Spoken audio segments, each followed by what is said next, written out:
Sudan बना दूसरा Gaza. Sudan का गृहयुद्ध ने सूडान को तबाह कर दिया है। हजारों की संख्या में लोगों का नरसंहार हुआ, लाखों लोग बेघर हुए, बच्चों का कत्ल हुआ, औरतों का बलात्कार हुआ, बूढ़ों को तड़पाया गया।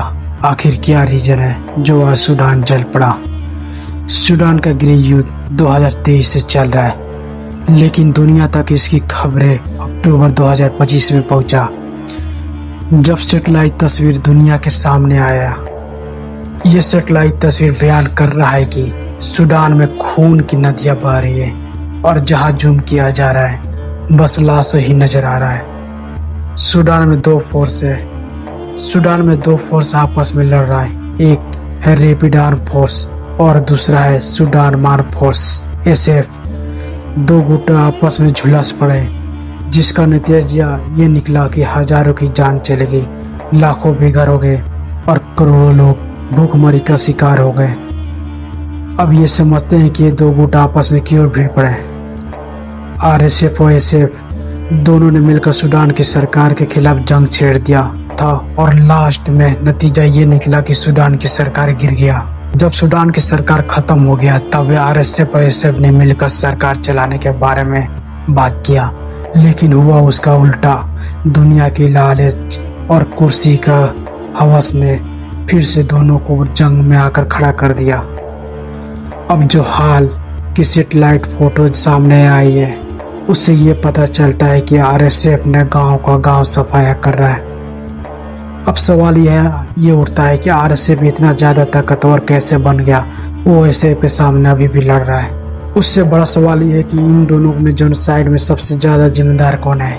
क्या RSF जिम्मेदार है या SF जिम्मेदार है? हम पर्दे के पीछे जानते हैं आखिर वजह क्या है जो सूडान में इतनी बड़ी संख्या में जेनोसाइड हो रहा है। SF जो सूडान के आर्मी फोर्स, जो वहाँ के लोकल आर्मी है, और जो RF है वो बाद में बना। अब यहाँ RF को सपोर्ट कर रहा है UAE, पर सवाल ये है कि UAE क्यों सपोर्ट कर रहा है? UAE जो है सूडान में मिट्टी के भाव सोना खरीदता था और सूडान की जमीन पर अनाज उगाता था और फिर अपने देश में ट्रांसफर कर लेता था। लेकिन हो क्या रहा था? UAE तो अमीर बनता गया और बन गया, लेकिन सूडान के लोग गरीब और भूखमरी का शिकार हुआ। लेकिन जब से आज SF ने सूडान के सरकार को संभाला तो इन बातों को समझा और UAE के सोना एक्सपोर्ट करने पर मना कर दिया। अब जाहिर सी बात है, UAE जो सोने के नाम से जाना जाता है, अब अचानक सोना मिलना बंद हो जाएगा तो वो बौखला जाएगा। UAE बीच में आया और RF को फंड करना शुरू कर दिया हथियारों से, पैसों से, और SF के खिलाफ लड़ने लग गया। लेकिन 3 सालों से जंग करने के बाद भी RF ने SF को नहीं हराया। लेकिन अब सवाल ये है कि सूडान में आम लोगों के लिए कौन सही है, SF या RF? कत्ल तो दोनों ने किया है, लेकिन RSF ने जो कत्लेआम किया है वो इजराइल का साथी बन चुका है। जैसे इजराइल कत्ल करता है, जैसे इजराइल जेनोसाइड करता है, वैसे ही RF ने जेनोसाइड किया। अस्पतालों को जलाया, बस बच्चों को फांसी पर लटकाया, गर्भवती महिला को भी नहीं छोड़ा। UN के प्रवक्ता सूडान के प्रवक्ता UN में कहा कि मैंने UAE को मान्यता दी, हमने UAE को मदद की, हमने UAE को नक्शे में मैप में उभारा और आज यही हमारे यहाँ कत्लेआम कर रहा है। तो दुनिया की इंसाफ पसंद इंसानों, अब तुम जान चुके हो कि लोग दौलत के चक्कर में अपने खूनी बन जाते हैं। लोग इंसानियत का बस दिखावा किया करते हैं। असल में जब इंसानियत दिखाने का वक्त आता है तो यही लोग शैतान बन जाते हैं। ये दुनिया अजीब है। यहाँ जो सबसे बड़ा कातिल है वही आज इंसानियत का ठेकेदार बना बैठा है। वही देश जो लाखों मासूमों के लहू से अपने हाथ रंग चुके हैं, आज खुद को शांति का प्रतीक बताते हैं। अमेरिका, इसराइल, रूस, ब्रिटेन, चीन, ये वो नाम है जिन्होंने 21वीं सदी में इंसानियत के नाम पर कत्लेआम का इतिहास लिखा।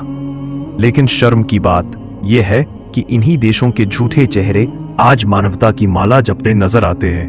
वही अमेरिका जिसने इराक को तबाह किया, वही इजराइल जिसने गजा को जला डाला, वही रूस जिसने सीरिया में बच्चों को राख बना दिया, वही आज इंसानियत के रखवाले बने हुए हैं। क्या यही इंसानियत है? क्या यही सभ्यता है? क्या यही आधुनिक दुनिया का चेहरा है? नहीं, ये इंसानियत नहीं, ये एक नाटक है। एक ऐसा नाटक जिसमें खून भी असली है, दर्द भी असली है, मगर आंसू नकली है। आज इस्राइल दुनिया के सामने एक डिफेंसिव नेशन बनकर खड़ा है, लेकिन अंदर से ये देश खोखला है, डर से भरा है। इस्राइल जानता है कि उसकी नींव जुल्म पर टिकी है, उसके हर ईंट के नीचे एक मासूम का खून है। इस्राइल के झंडे पर जो 2 नीली धारियां है, वो सिर्फ कपड़े पर नहीं, वो उन नदियों की याद है जिनका पानी मासूमों के आंसुओं से नीला हो चुका है। और अब इस्राइल के सामने एक ऐसा देश खड़ा है जिसे वो अपना सबसे बड़ा दुश्मन मानने लगा है, तुर्की।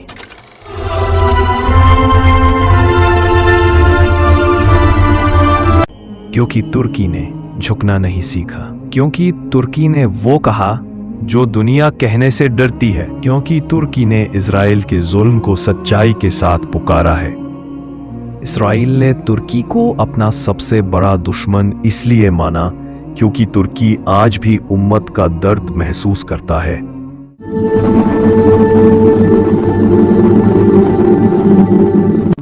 जब दुनिया खामोश थी, जब अरब हुक्मरान अपने महलों में सोए थे, जब मुस्लिम दुनिया डॉलर के आगे बिक चुकी थी, तब तुर्की के एक लीडर ने कहा, अगर ये इंसानियत है तो हम इंसान नहीं।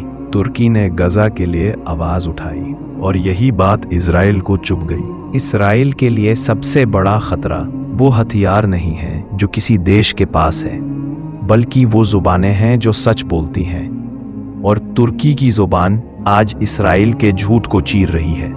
इजराइल को डर है क्योंकि उसे पता है कि तुर्की के अंदर वो जज्बा अब भी जिंदा है जो एक वक्त ओटोमन सल्तनत में फरकाता था। वही तुर्क जो यूरोप की दीवारों तक अपना झंडा गाड़ चुका था, वही तुर्क अब इजराइल की नींदें हराम कर रहा है। सिर्फ एक आवाज से, सिर्फ एक सच से। इजराइल आज अंदर से बिखर चुका है, उसके लोग डर में जी रहे हैं। More than you might think. Our histories, our struggles, they're intertwined. वो एक ऐसा देश बन चुका है जो अपने ही बनावटी सुरक्षा घेरे में कैद है। अंदर असुरक्षा है, बाहर नफरत है, और बीच में सिर्फ झूठ का साम्राज्य।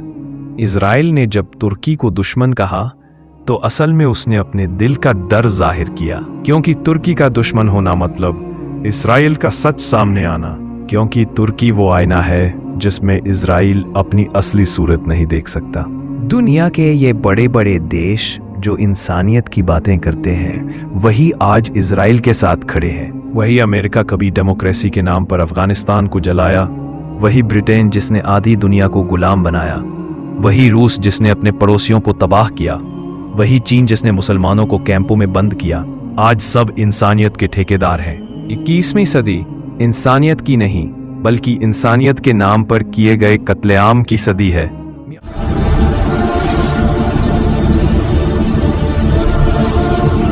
म्यांमार, जहां लाखों रोहिंग्या मुसलमानों को जिंदा जला दिया गया, कोई आवाज नहीं उठी। इराक, जहां बच्चों को वॉर ऑन टेरर के नाम पर मारा गया, किसी ने अफसोस नहीं किया। सीरिया, जहां बमों ने मस्जिदों को मिटा दिया, कोई यूएन मीटिंग नहीं हुई। लिबिया, जहां कद्दाफी के बाद देश का नाम मिट गया, कोई आंसू नहीं बहे। और गजा, जहां इंसानियत रोज मरती है, वहां सब खामोश है, साइलेंस। जहां बच्चों के खून पर डिनर पार्टियां होती हैं और बमबारी के बीच डिप्लोमेटिक मीटिंग्स होती हैं, जहां एक तरफ मासूमों की लाशें हैं और दूसरी तरफ कैमरों के सामने झूठी मुस्कानें। इस्राइल का असली डर यह है कि अब झूठ ज्यादा देर नहीं चलेगा। लोग अब सोशल मीडिया पर सब देख रहे हैं। हर बच्चा अब जानता है कि शांति के नाम पर कौन गोलियां चला रहा है। हर इंसान अब समझ चुका है कि तुर्की आज इस दोहरे मापदंड को चैलेंज कर रहा है। रजब तैयब एर्दोआन ने जब कहा इस्राइल तुम कातिल हो, तो वो सिर्फ एक बयान नहीं था, वो एक ऐलान था। वो ऐलान की अब चुप्पी नहीं रहेगी। अब हर वह देश जो मजलूमों का साथ देगा उसे इजराइल दुश्मन मानेगा। लेकिन असलियत यह है कि इस्राइल जितना जुल्म करेगा उतना ही वो अंदर से खोखला होता जाएगा। क्योंकि जुल्म की बुनियाद पर कभी स्थिरता नहीं टिकती। हर वह ताकत जो मजलूम का खून बहाकर उठती है, उसकी नींव खुद उसके आंसुओं में डूब जाती है।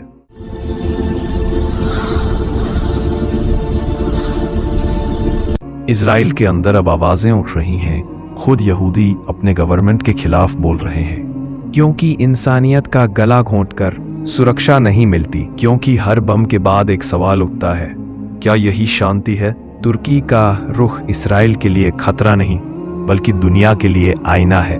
एक ऐसा आईना जिसमें हर झूठा चेहरा नंगा दिखता है। अमेरिका देखे तो उसे अपनी दोहरी नीति दिखती है। ब्रिटेन देखे तो उसे अपने औपनिवेशिक जुर्म याद आते हैं। और चीन देखे तो उसे अपने डिटेंशन कैंप्स। इजराइल का डर असल में तुर्की की सच्चाई है। वो सच्चाई जो कहती है, तुम जितना भी झूठ बोलो, सच की रोशनी एक दिन सब उजागर कर देगी। आज की दुनिया को ये समझना होगा कि इंसानियत सिर्फ शब्दों में नहीं होती। इंसानियत तब होती है जब कोई किसी अनजान के दर्द को अपना दर्द समझे। इंसानियत तब होती है जब कोई मजलूम के लिए बोलने की हिम्मत करे।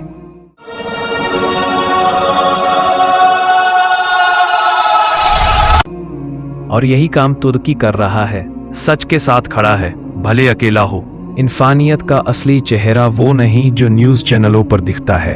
इंसानियत का असली चेहरा वो है जो गज़ा की एक माँ की आंखों में दिखता है, जो अपने बच्चे की लाश देखकर भी कहती है, अल्लाह देख रहा है।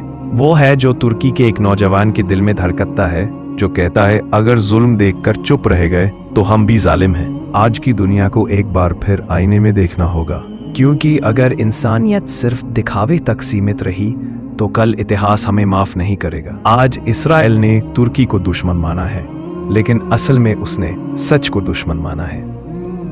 और जो सच से डरता है वो पहले ही हार चुका होता है।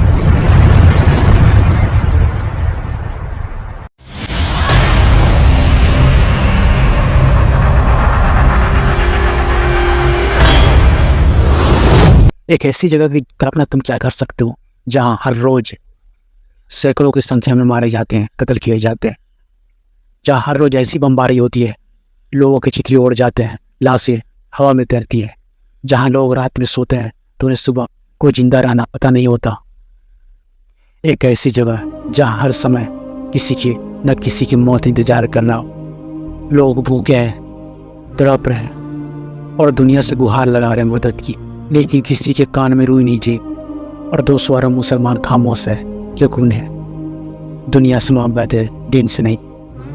और जो बोलने वाला है वो दुनिया से मोहब्बत करने वाले उन्हें चुप करा दे रहे हैं। और जो ये अरब के लोग हैं, यहाँ हर रोज़ पार्टियाँ होती हैं, लजीज खाने बनते हैं, पकवान बनते हैं और रोज़ ऐसो आराम से जीते हैं। लेकिन बगल में ही मुसलमानों की एक बड़ी संख्या को जेनोसाइड किया जा रहा है। और बस ये लोग एक तमाशा बनकर देखते हैं, जैसे मानो इनमें कुछ है ही नहीं। ये लोग नपुंसक की तरह देखते हैं, हिजड़े बन चुके हैं और ये सबके सब गद्दार हैं। हाँ, मैं इजराइल और गाजा की लिए बात कर रहा हूँ। वो इजराइल जो 2 साल से गाजा में 1 लाख से ज़्यादा लोगों को कत्ल कर दिया है, भूखों को कत्ल कर रहा है, अस्पतालों को उड़ा दिया है, स्कूल, मस्जिदें, यहाँ तक कि जो टेंट में रहते हैं उन पर भी बमबारी करके कत्ल किया। लेकिन तब तक कोई इंसानियत उसकी नज़र में नहीं है, ना कोई उस पर तरस खाया। लेकिन जब ईरान इजराइल में जंग हुआ कि ईरान ने कुछ मिसाइलें इजराइल पर अटैक किया, एक हॉस्पिटल था, लगभग 20 से 25 इजरायली नागरिक मारे गए। फिर उसके बाद नेतन्याहू ने कहा हमारे ऊपर अटैक हुआ है, इंसानियत का कत्ल किया गया। हाँ, यही नेतन्याहू है जो गाजा में लगभग 1 लाख को कत्ल कर दिया, लोगों को रोज़ भूखा रख कर मार रहा है। और जब उस पर हमला होता है तो कहता है कि इंसानियत का हमला हुआ। इसके नज़र में इंसानियत सिर्फ इजराइल वाले हैं, गाजा वाले हैं, इसके नज़र में कोई इंसान नहीं है। दुनिया लगभग सभी लोग जानते हैं कि असल आतंकवादी कौन है। वो जो लोगों को भूखा रख रहा है, जो खाना बांटने के बहाने ओपन फायर कर लोगों को मार दे रहा है, जिसके पार्लियामेंट में बात होता है कि वहाँ कोई इंसान नहीं है, इन सबको कत्ल कर देना चाहिए। जिस देश के नेता बोलता है कि हम गाजा के बच्चों को भी कत्ल कर देंगे, एक को भी नहीं छोड़ेंगे, जानवरों को भी मार देंगे, किसी को नहीं छोड़ेंगे। और जब ऐसे लोग इंसानियत की बात करते हैं, वो भी बड़े मंचों पर कहते हैं कि ईरान हम पर हमला किया, हमारे लोगों को मारा, कहाँ गए इंसानियत। ये वही लोग हैं जो गाजा में लाखों को कत्ल करके दुनिया को इंसानियत की बात पढ़ा रहा है। और डोनाल्ड ट्रंप, उसे चाहिए नोबेल प्राइज, क्योंकि वो इंडिया पाकिस्तान का जंग रुकवा दिया। ये वही सफ़ेद सुअर है जिसने इजराइल को खुलेआम छोड़ दिए कि गाजा में नरसंहार करो और पूरे गाजा पर कब्जा करो, और इसे चाहिए नोबेल प्राइज की पुरस्कार। ईरान के मिसाइल से 30-40 यहूदी मर क्या गए, लोगों को इंसानियत याद आने लगी। 2 साल से इजराइल गाजा में नरसंहार कर रहा है, हजारों की संख्या में बच्चों को कत्ल कर दिया, भूखों को भूखा रख कर मार दे रहा है। तभी किसी को इंसानियत नहीं दिख रही। बड़ी बड़ी तंजीमें, UN, ह्यूमन राइट्स, IA, इन सबको इंसानियत तब दिखती है जब ईरान की मिसाइल इजराइल पर अटैक करता है और कुछ यहूदियों को कत्ल करता है। लेकिन जब यही इजराइल ऐसा बमबारी करता है गाजा पर, फिलिस्तीन पर, सीरिया पर, लेबनान पर, एक बार में गाजा में लगभग 100 से ज़्यादा लोगों की जान ले लेता है इजराइल की ये बमबारी वाली मिसाइलें। लेकिन उस समय किसी को इंसानियत नहीं दी थी, क्योंकि इंसानियत की नज़र में इजराइल के लोग दुनिया को नज़र आते हैं। यानी पूरी दुनिया को इंसानियत कहीं नज़र आता है तो इजराइल के लोग हैं। ये बड़ी बड़ी संस्थाएं, UN, ह्यूमन राइट्स, IA, ये सब इंसानियत को बचाने के लिए। लेकिन वो इंसानियत तब लगता है उन लोगों पर जब वो यहूदियों पर अटैक होता है, ईसाइयों पर अटैक आता है, हिंदुओं पर अटैक होता है, एथिस्टों पर अटैक होता है। लेकिन जब मुसलमानों पर अटैक होता है तो वो इंसानियत इन पर लागू नहीं होता। बताओ उस यहूदी सैनिक को कितना नफरत होगा जो एक बच्ची को जो 10 साल की उम्र है उसको 600 गोलियां मारकर भून दिया गया, जिसका नाम था हिंद रजब। ये बड़े बड़े देश, अमेरिका, ब्रिटेन, यूरोप, जो हमास को आतंकवादी कहता है और इजराइल को इंसानियत की रक्षा करने वाले, वो इंसानियत की रक्षा करने वाले जो 1 लाख आम लोगों को कत्ल कर दिया, जिसमें 30,000 से ज़्यादा बच्चे हैं और ऐसों की संख्या ज़्यादा है जो 1 साल से भी कम थे। दुख की बात ये नहीं है कि इजराइल गाजा में कत्ल कर रहा है, दुख की बात ये नहीं कि अमेरिका इजराइल का साथ दे रहा है, दुख की बात ये नहीं कि यूरोप इजराइल का साथ दे रहा है, दुख की बात नहीं है कि बातें शक्ति इजराइल का साथ दे रहा है। दुख की बात यह है कि जो ये 57 इस्लामिक कंट्री है, वो ऐसी ऑर्गेनाइजेशन ऑफ इस्लामिक कंट्री, वो चुप है और उन्हें चुप रहना अच्छा लगता है। दुख की बात यह है कि इजिप्ट, जिसका बॉर्डर गाजा से लगता है, उन्होंने अपने बॉर्डर को ऐसा सील ली कि एक परिंदा न इधर आ सकता है न उधर जा सकता है। दुख की बात यह है कि रजब तैयब एर्दोगान, जो अपने आप को मुसलमानों का मसीहा कहता था, आज वो चुप है, खामोश है और इजराइल के साथ आज भी जेनोसाइड में साथ दे रहा है। दुख की बात यह है कि मुसलमानों का काबा सऊदी अरब कि गवर्नमेंट मोहम्मद बिन सलमान वहाँ फिलिस्तीन का झंडा लहरा देने पर लोगों को जेल में डाल दिया जा रहा है, उन्हें मारा जा रहा है। दुख की बात यह है जॉर्डन, जिसका बॉर्डर फिलिस्तीन से लगता है, वो कहता है, उस वहाँ का किंग कहता है हम इजराइल के साथ हैं। दुख की बात यह है कि सीरिया का तख्ता पलट करके जो वहाँ गवर्नमेंट आई है अबू जुलानी का, वो इजराइल से नॉर्मलाइजेशन करता है और गाजा के जेनोसाइड पर चुप रहता है। और सबसे बड़ी दुख की बात यह है जो OIC संगठन है, वो बस एक सम्मेलन बुलाता है और इजराइल की निंदा करता है, ना गाजा को बचाने के लिए अपनी फौज भेजता है, ना ही कोई वेपन। जरा सोचो, एक से बढ़कर एक जालिम है, कोई भी नहीं रहा इस दुनिया में। तो ये जो आज जुल्म कर रहे हैं, जो जुल्म का साथ दे रहे हैं और जो जुल्म पे खामोश है, वो क्या रहने वाले कुछ समय की बात है, वो भी फना हो जाएंगे। और ये सब के सब गद्दार हैं, इस्लाम के और मुसलमानों के। क्या ये लोग ये नहीं सुना, दुनिया बस खेल तमाशे के अलावा कुछ नहीं है और हर जालिम का अंजाम तक पहुंचाया जाएगा। तो फिर ये लोग खुदा को छोड़कर इंसानों से डरने लगे हैं और अपनों को हैवानों के हवाले छोड़ चुके हैं। इंसाफ तो एक दिन होगा और वो दिन का नाम है the day of judgement.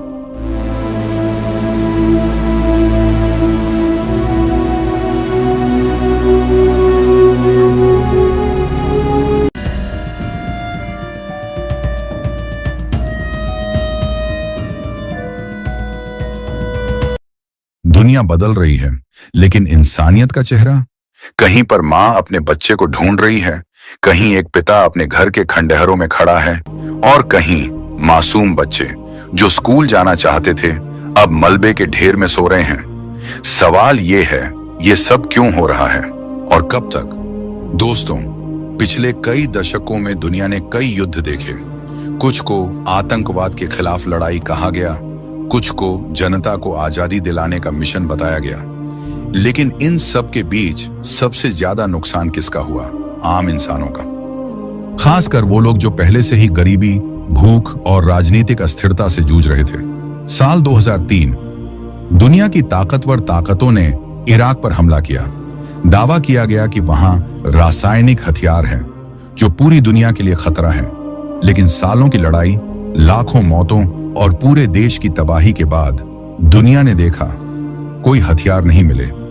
Iraq के कई शहर आज भी उस जंग के घाव ढो रहे हैं। बगदाद की गलियों में उस वक्त के बम धमाकों की आवाजें अब भी लोगों की यादों में गूंजती हैं। हजारों बच्चे अनाथ हुए, लाखों लोग बेघर हुए, और सबसे दर्दनाक बात, उन मासूमों का क्या कसूर था? फिर आया साल 2011, लीबिया। कहां गया? वहां की सरकार जनता के खिलाफ है और जनता को आजाद कराना जरूरी है। लेकिन आजादी के नाम पर क्या हुआ? एक स्थिर देश एक रात में गृह युद्ध के अंधेरे में धकेल दिया गया। त्रिपोली की सड़कों पर बंदूकें और टैंक घूमने लगे। तेल से अमीर ये देश अब बिखर चुका था। लाखों लोग शरणार्थी बन गए। आज भी वहां की हालत, टूटी हुई इमारतें, टूटी हुई जिंदगियां, और एक सवाल, क्या ये ही आजादी थी? इराक और लीबिया सिर्फ दो नाम हैं। इसके पीछे असल कहानी है वो पैटर्न जिसमें कहीं हथियार का बहाना, कहीं आजादी का बहाना, कहीं आतंकवाद का बहाना बनाकर पूरे देशों का नक्शा बदल दिया गया। साल 2001 अमेरिका और उसके सहयोगियों ने अफगानिस्तान पर हमला किया। कारण ओसामा बिन लादेन को पकड़ना और आतंकवाद का खात्मा। लेकिन इस युद्ध ने 2 दशक तक पूरे देश को लहूलुहान किया। छोटे छोटे गांव जो कभी हरे भरे खेतों से भरे रहते थे, अब सिर्फ मलबा बन गए। बमबारी में न जाने कितने मासूम बच्चे, औरतें और बुजुर्ग मारे गए। लाखों लोग शरणार्थी शिविरों में पहुंचे, बिना घर, बिना रोजगार, बिना भविष्य के। और फिर 20 साल बाद वही ताकतें चुपचाप लौट गईं। अफगानिस्तान को छोड़कर टूटा हुआ, बिखरा हुआ और फिर से अनिश्चित भविष्य में धकेला हुआ। 2011 में सीरिया में विरोध प्रदर्शन शुरू हुए। दावा किया गया कि सरकार जालिम है और जनता के खिलाफ है, लेकिन जल्द ही यह विरोध गृह युद्ध में बदल गया। सीरिया की प्राचीन मस्जिदें, बाजार, स्कूल सब राख हो गए। अलेप्पो, दमिश्क, वो शहर जो कभी सभ्यता की मिसाल थे, आज भी गोलियों और बमों की आवाज से गूंजते हैं। दुनिया ने इसे आजादी की लड़ाई कहा, लेकिन असलियत में बाहरी ताकतों का दखल इतना गहरा था कि एक पूरे देश का अस्तित्व ही हिल गया। लेबनान, एक छोटा सा देश, लेकिन सांस्कृतिक और ऐतिहासिक रूप से बेहद समृद्ध। फिर भी हर कुछ सालों में यहां युद्ध भड़काया गया। बहाना हिजबुल्लाह, लेकिन बमों और मिसाइलों का शिकार कौन हुआ? वो आम लोग जो अपने बच्चों के लिए बेहतर कल का सपना देख रहे थे। बेरूत की सड़कों पर धुएं और चीखों की गूंज आज भी सुनी जा सकती है। यमन की कहानी दुनिया की सबसे दुखद कहानियों में से एक है। 2015 से अब तक वहां की हालत और बदतर होती जा रही है। कहा गया वहां आतंकवाद और विद्रोही हैं, लेकिन बमबारी का निशाना अक्सर स्कूल, अस्पताल, बाजार बने। यमन के बच्चे जिन्हें किताबें और खिलौने मिलने चाहिए थे, आज कुपोषण और बीमारी से जूझ रहे हैं। संयुक्त राष्ट्र भी इसे दुनिया का सबसे बड़ा मानवीय संकट कह चुका है। Iraq, Libya, Afghanistan, Syria, Lebanon, Yemen नाम अलग हैं, लेकिन कहानी एक ही है। मासूमों की जिंदगियां जो कभी लौटकर नहीं आएंगी। कभी हथियार का डर, कभी आजादी का वादा, कभी आतंकवाद का आरोप, और नतीजा हमेशा मौत और बर्बादी। गजा, भूमध्य सागर के किनारे बसा एक छोटा सा इलाका, दुनिया का सबसे घना आबादी वाला क्षेत्र, लेकिन साथ ही सबसे ज्यादा घिरा हुआ और नाकेबंदी में जकड़ा हुआ। यहाँ के लोग समुद्र देख सकते हैं, लेकिन मछली नहीं पकड़ सकते। आसमान देख सकते हैं, लेकिन अपने बच्चों को सुरक्षित उड़ान का सपना नहीं दिखा सकते। हर कुछ साल में गजा पर बमबारी होती है, कभी आत्मरक्षा का नाम लेकर, कभी आतंकवाद खत्म करने के नाम पर। लेकिन मरते कौन है? 4 साल का वह बच्चा जो पतंग उड़ा रहा था, वो माँ जो अपने बच्चों के लिए रोटी सेंक रही थी, वो बूढ़ा जो मस्जिद में इबादत कर रहा था। गजा का हर घर एक कहानी है। किसी ने अपनी माँ खोई, किसी ने भाई, किसी ने पूरा परिवार, और जो बच गए उनके दिल में हमेशा के लिए एक गहरा घाव रह गया। लेकिन इस पूरी कहानी का सबसे कड़वा सच ये है, इन सब में सिर्फ अमेरिका और इजराइल का हाथ नहीं, बल्कि हमारी खामोशी का भी हाथ है। हाँ, हमारी चुप्पी, हमारा डर, हमारी लड़ाई नहीं वाला रवैया, ये सब इन कातिलों की ताकत बन गया। सोचिए, अगर आज कोई मुसलमान देश अमेरिका इजराइल से दोस्ती करता है तो क्या वो अपने ही भाई के खून से हाथ नहीं रंग रहा? क्या वो उसी कतार में खड़ा नहीं हो रहा जहां मासूम बच्चों के कातिल खड़े हैं? मैंने आपको इराक की कहानी सुनाई, जहां झूठे बहाने बनाकर लाखों मुसलमानों का खून बहाया गया। मैंने आपको लीबिया की कहानी सुनाई, जहां तानाशाही का नारा लगाकर एक पूरे मुल्क को राख बना दिया गया। मैंने आपको अफगानिस्तान की कहानी सुनाई, जहां 20 साल तक बम गिराकर मासूमों की कब्रें बनाई गईं और फिर ऐसे भाग गए जैसे कभी आए ही ना हो। मैंने आपको सीरिया और लेबनान की कहानी सुनाई, जहां विदेशी ताकतों ने जंग के नाम पर इंसानियत को काट डाला।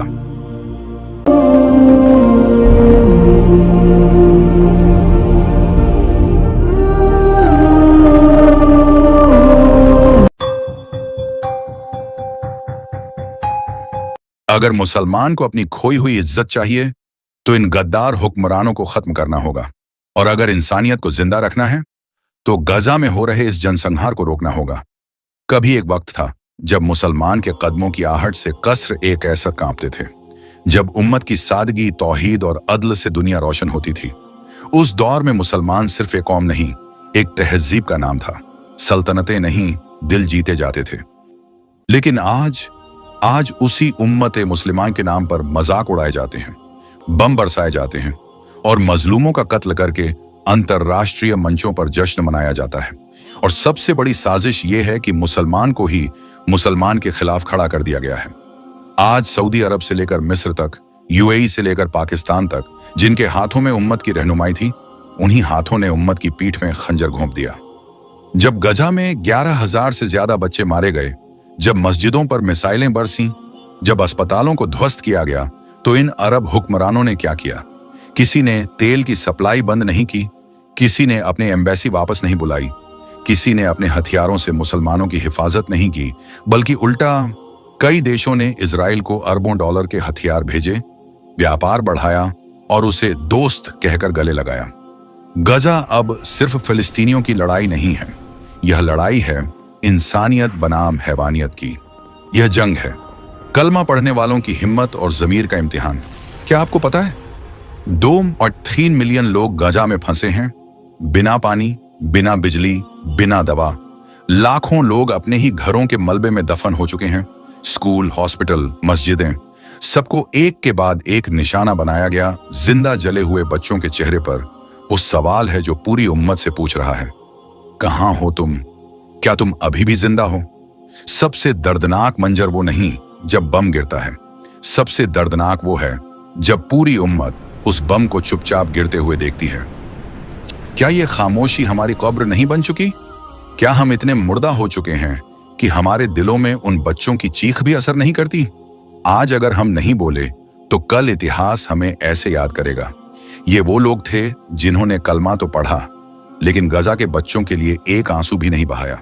संयुक्त राष्ट्र, अमेरिका, यूरोप, इंसानियत के नकाब में शैतान जब रूस यूक्रेन पर हमला करता है तो पूरी दुनिया खड़ी हो जाती है। लेकिन जब इजराइल गजा को मिटाने के लिए बमों से भर देता है तो ये सारे मानवाधिकार प्रेमी अंधे और बहरे हो जाते हैं। यूएन सिर्फ चिंता जताता है, अमेरिका खुलेआम हथियार भेजता है, यूरोपीय देश बयान जारी करके छुट्टी मना लेते हैं। क्या यही है इंसाफ? क्या यही है इंसानियत? अगर 2 अरब मुसलमान एक साथ उठ खड़े हों, अगर हर मस्जिद में गजा की मदद के लिए दुआ के साथ दवा और पैसा इकट्ठा हो, अगर हर मुसलमान अपने मुल्क में आवाज उठाए, अगर अरब हुक्मरानों को कुर्सी से गिराने की मुहिम चलाई जाए, तो इजराइल क्या पूरी जायोनी ताकतें कांपने लगेंगी। हमारी इज्जत फिर से वापस आएगी। लेकिन तब जब हम जिल्लत को ठुकरा देंगे, जब हम गजा के बच्चों की तरह बमों से नहीं डरेंगे, जब हम कुर्बानी देने के लिए तैयार होंगे, जब हम हक की राह पर चलने को अपनी मंजिल बना लेंगे। गजा की सरजमी से एक सिसकी आती है जो कहती है, हमने खून दिया, तुमने क्या दिया? हमने अपने घर लुटा दिए, तुमने सिर्फ बयान दिए। हमने अपने बच्चों को शहीद किया, तुमने अपने बच्चों को मौन सिखाया। गजा आज हमसे नहीं, हमारे ईमान से सवाल कर रहा है। एक आखिरी चेतावनी, या उठो या मिट जाओ दुनिया अब बदल रही है। अब कोई हुक्मरान हमेशा नहीं रहेगा। अब कोई ताकत हमेशा के लिए बड़ी नहीं रहेगी। अब आवाजें दबाना नामुमकिन हो रहा है। लेकिन अगर मुसलमान आज भी न जागे तो यकीन मानो, कल मस्जिदें सिर्फ मीनारों का नाम रह जाएंगी। आज ये वीडियो बंद करने से पहले बस कुछ पल के लिए अपने जमीर से बात करना, अपने दिल से पूछना, अगर मैं गंजा में होता तो क्या चाहता कि दुनिया मेरे लिए खड़ी हो? अगर मेरे बच्चे जल रहे होते तो क्या मैं भी दुनिया से खामोशी चाहता? अगर जवाब नहीं है तो अब से अपना हर लफ्ज, हर दुआ, हर पैसा और हर हिम्मत गजा के लिए लगाओ और सबसे पहले अपने गद्दार हुक्मरानों के खिलाफ खड़े हो जाओ। अगर मुसलमान को अपनी खोई हुई इज्जत चाहिए तो इन गद्दार हुक्मरानों को खत्म करना होगा, और अगर इंसानियत को जिंदा रखना है तो गंजा को जिंदा रखना होगा। अगर ये दुनिया वाकई इंसाफ पसंद होती, अगर इस जमीन पर रह रहे लोग वाकई इंसान होते, तो फिर जब मासूम बच्चों को बमों से उड़ा दिया जाता है तब कोई तो होता जो पूछता क्यों? अगर ये दुनिया इंसान होती तो ये जालिम रुकते, लेकिन नहीं, ये दुनिया बेरहम है और फिर भी अपने आप को इंसान कहती है। ज़ायनिस्ट ताकतें हर दिन एक नया नरसंहार करती हैं और भारत के कुछ अंध भक्त उनके कुकर्मों पर ताली बजाते हैं। एक वो है जो बच्चों को मारता है और दूसरा वो जो इन हत्याओं पर मुस्कुराता है। क्या फर्क रह गया दोनों में? जो संस्थाएं कभी इनायत और रहमदिली की बातें करती थीं, वो आज पूरी इनायत को ही खत्म कर रही हैं। UN, amnesty, human rights watch सब मौन हैं। क्या सिर्फ इसीलिए क्योंकि मरने वाला एक मुसलमान है? कुरान कहता है जालिम को उसके अंजाम तक पहुंचा कर रहेंगे। तो तुम ये मत समझो कि इस दुनिया में जुल्म करके तुम सुकून से जी सकोगे।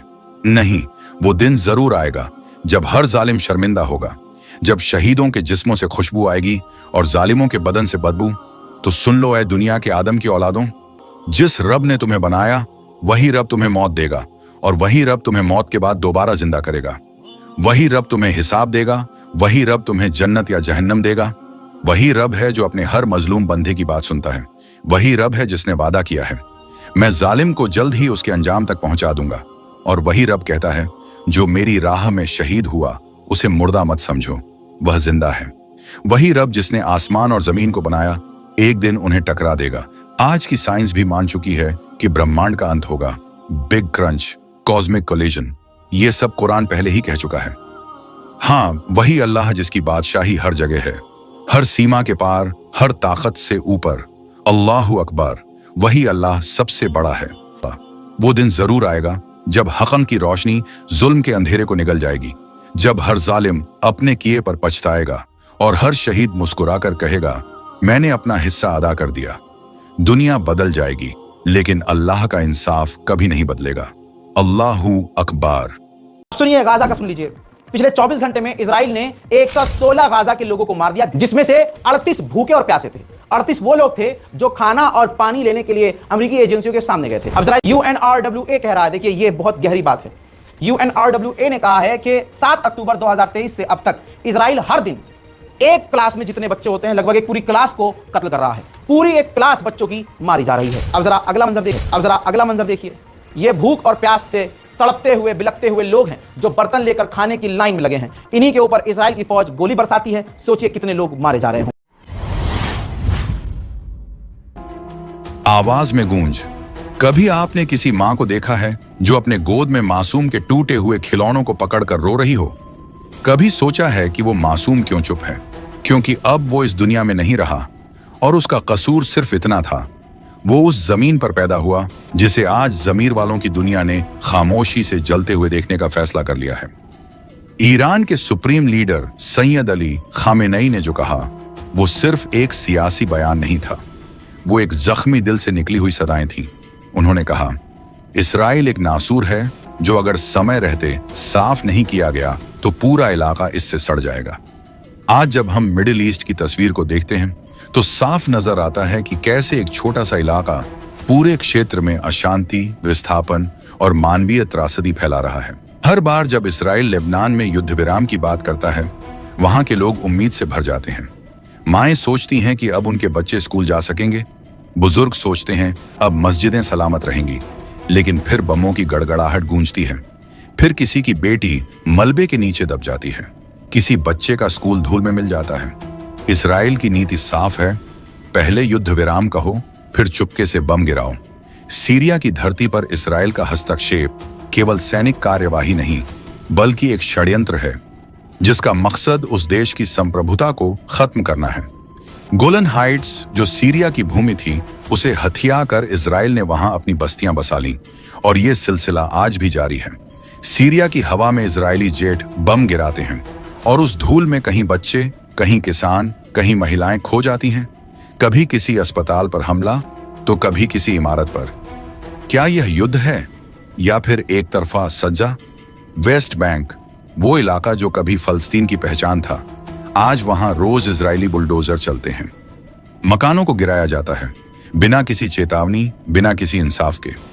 उस दिन एक वीडियो वायरल हुआ जहां एक 12 साल का बच्चा अपने घर के बाहर खड़ा रो रहा था क्योंकि कुछ देर पहले उसके घर को ढा दिया गया और पीछे इजरायली सैनिक खड़े मुस्कुरा रहे थे। वो हंसी उस बच्चे की चीख पर भारी थी और दुनिया चुप थी। गजा, एक छोटा सा टुकड़ा जमीन का, लेकिन सबसे बड़ा कैदी खाना। यहां बिजली 2 घंटे मिलती है, पानी झड़ से भी बदतर है और अस्पताल अब वो सिर्फ नाम के लिए हैं। हर कुछ महीनों में एक नया ऑपरेशन होता है। Operation iron fist, operation guardian of the walls, नाम अलग होते हैं लेकिन नतीजा एक होता है, मासूमों की लाशें। हजारों बच्चे, सैकड़ों परिवार, भूख, प्यास और बमों के साए में। कुछ तो ऐसे थे जो अब तक अपनी मां की गोद से उतरना भी नहीं सीखे थे और उनकी कफन की चादर बिछा दी गई। जब कभी भी दुनिया में कहीं कोई अन्याय होता है तो अमेरिका और यूरोप इंसानियत की दुहाई देते हैं। संयुक्त राष्ट्र की मीटिंग होती है, बयान जारी होते हैं। लेकिन जब गजा में एक साथ सैकड़ों बच्चों की जान चली जाती है, तब ये लोग या तो खामोश रहते हैं या फिर इजराइल के सुरक्षा अधिकार की बात करते हैं। क्या यही इंसानियत है? सैयद खामेनेई ने कहा था, इसराइल अकेला नहीं है, वो जो कर रहा है उसके पीछे अमेरिका का समर्थन और यूरोप की चुप्पी है। और ये बात सच है। हर बम जो गिरता है, हर गोली जो चलती है, उस पर सिर्फ इजरायली मुहर नहीं बल्कि पश्चिम की स्वीकृति भी होती है। कभी कभी कुछ लोग कहते हैं हम जो कर रहे हैं वो हमारे धार्मिक अधिकार हैं। सैयद अली खामेनेई ने इस पर सवाल उठाया, क्या कोई धर्म किसी मासूम की हत्या को सही ठहरा सकता है? क्या कोई धर्म इस बात की इजाजत देता है कि किसी बच्चे को मारकर कहां जाए? हमने अपने धर्म की रक्षा की? नहीं। धर्म वो होता है जो इंसाफ सिखाए, जो शांति और रहमत की बात करे।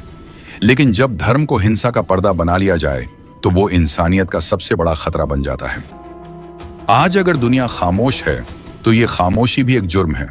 आज अगर मुस्लिम देशों के हुक्मरान चुप हैं तो उन्हें यह समझना चाहिए कि उनकी चुप्पी किसी की जान ले रही है। हर बार जब वो आंखें फेरते हैं, एक मां अपनी औलाद को खो देती है।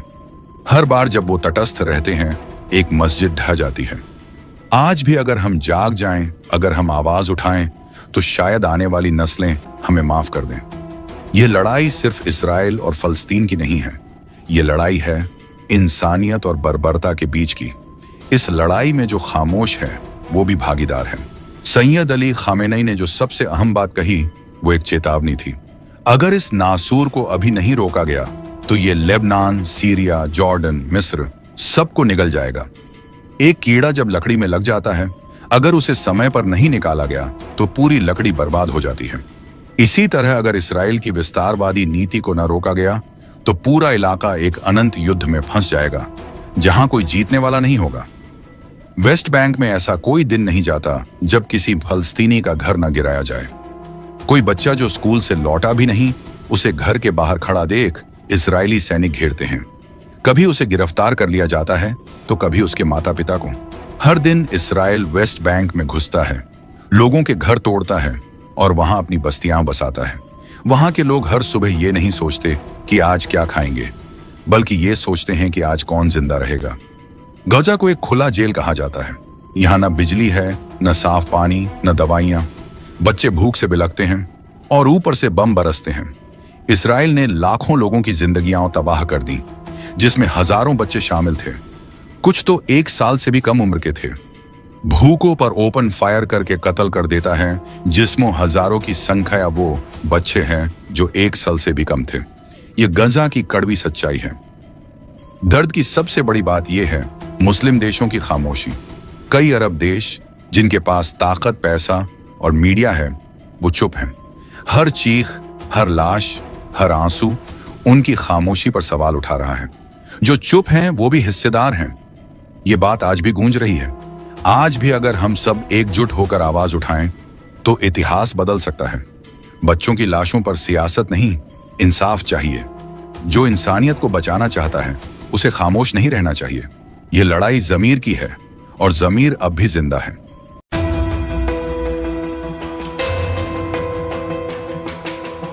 गजा जल रहा है, बच्चे चीख रहे हैं और दुनिया खामोश है।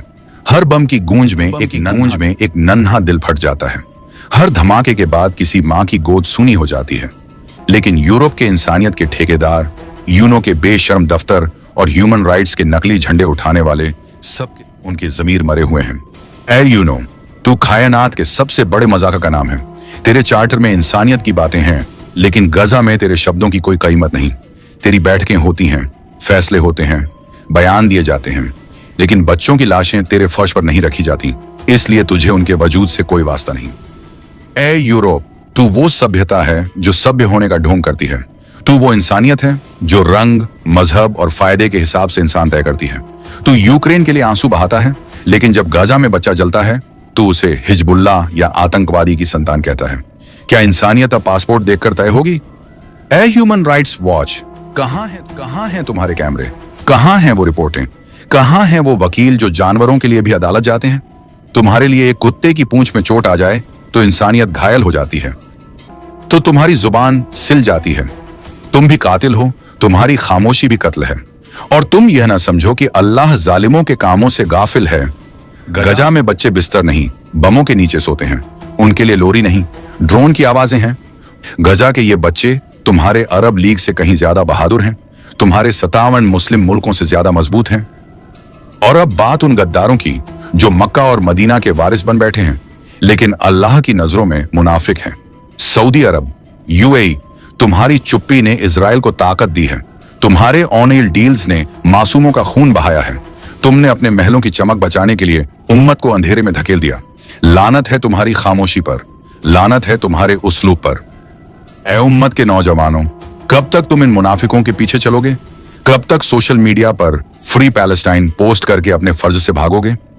अगर आज तुम नहीं बोले तो कल जब तुम्हारे बच्चे पूछेंगे, अब्बू जब गजा में बच्चे मारे जा रहे थे आप क्या कर रहे थे, तो तुम्हारे पास कोई जवाब नहीं होगा। उनकी चीखें तुम्हें नींद में भी चैन नहीं लेने देंगी। कब्र में भी ये लाशें तुम्हें पकड़ेंगी और कहेंगी तुम्हारे पास आवाज थी, लेकिन तुम डर गए, तुम बिक गए, तुम मुनाफिक थे। अरब लीग, क्या तुम वाकई जिंदा हो या तुम्हारा हर सम्मेलन बस एक मीडिया इवेंट है? गजा की मिट्टी में जब बच्चों का खून रिसता है तब तुम्हारे बयान आते हैं, हमें गहरी चिंता है, हम स्थिति का जायजा ले रहे हैं, हमें अफसोस है। लानत है उस अफसोस पर जो किसी के जनाजे के बाद आता है। जब तक बच्चा जिंदा था तुम्हारे पास एक गोली तक नहीं थी, एक बयान तक नहीं था, एक हिम्मत की आवाज तक नहीं थी। मिस्र, तू तो उम्मत का वो दरवाजा है जो कैदी बन चुका है। रफाहा बॉर्डर पर ताले हैं, अंदर भूख, प्यास, बम और बाहर तुम्हारे फौजी। तुमने दरवाजा नहीं बंद किया, तुमने उम्मत का दम घोंटा है।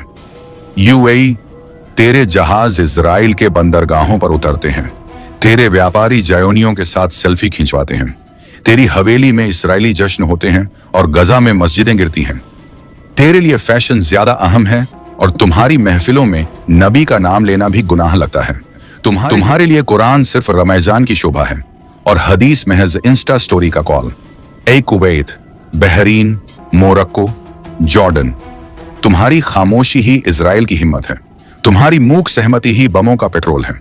तुम हर उस गोली के हिस्सेदार हो जो किसी बच्चे के सीने को चीरती है। कयामत के दिन सबसे सख्त अजाब उन जालिम हुक्मरानों को मिलेगा। क्या तुम सोचते हो कि तुम बच जाओगे? तुम्हारे तख्त तुम्हें अल्लाह के अजाब से बचा लेंगे? नहीं, अल्लाह की अदालत में ना तुम्हारी ऑनएल डील काम आएगी, ना तुम्हारा यूएन वीटो।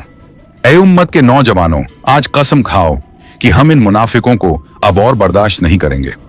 कसम खाओ कि हम उस लिबरल नशे से बाहर आएंगे जिसमें हमें डुबोया गया है। हम इसराइल के हर सपोर्टर का विरोध करेंगे, चाहे वो मुसलमान ही क्यों ना हो। हम जुल्म के हर साझेदार को माफ नहीं करेंगे, चाहे वो पश्चिम हो या पूरब। यूरोप, तू मीडिया में रो रो कर यूक्रेन की महिलाओं का दर्द दिखाता है, लेकिन गजा की औरत जब अपने बेटे का सिर अपनी गोद में रखती है तो तू कहता है उसका बच्चा आतंकवादी था। क्या आतंकवाद का धर्म होता है? क्या मजहब के आधार पर दर्द की कीमत तय होती है? तू सभ्यता का नहीं, पाखंड का सबसे बड़ा उदाहरण है। ह्यूमन राइट्स ऑर्गेनाइजेशन, तू वो वकील है जो हर केस जीतने के लिए बोलती है, लेकिन गजा के बच्चों के लिए गूंगी है। तेरे लिए इजराइल की सत्ता ज्यादा जरूरी है क्योंकि तेरे फंड वहीं से आते हैं। तू बिक चुकी है। तेरा झंडा अब इंसाफ का नहीं, पाखंड का है।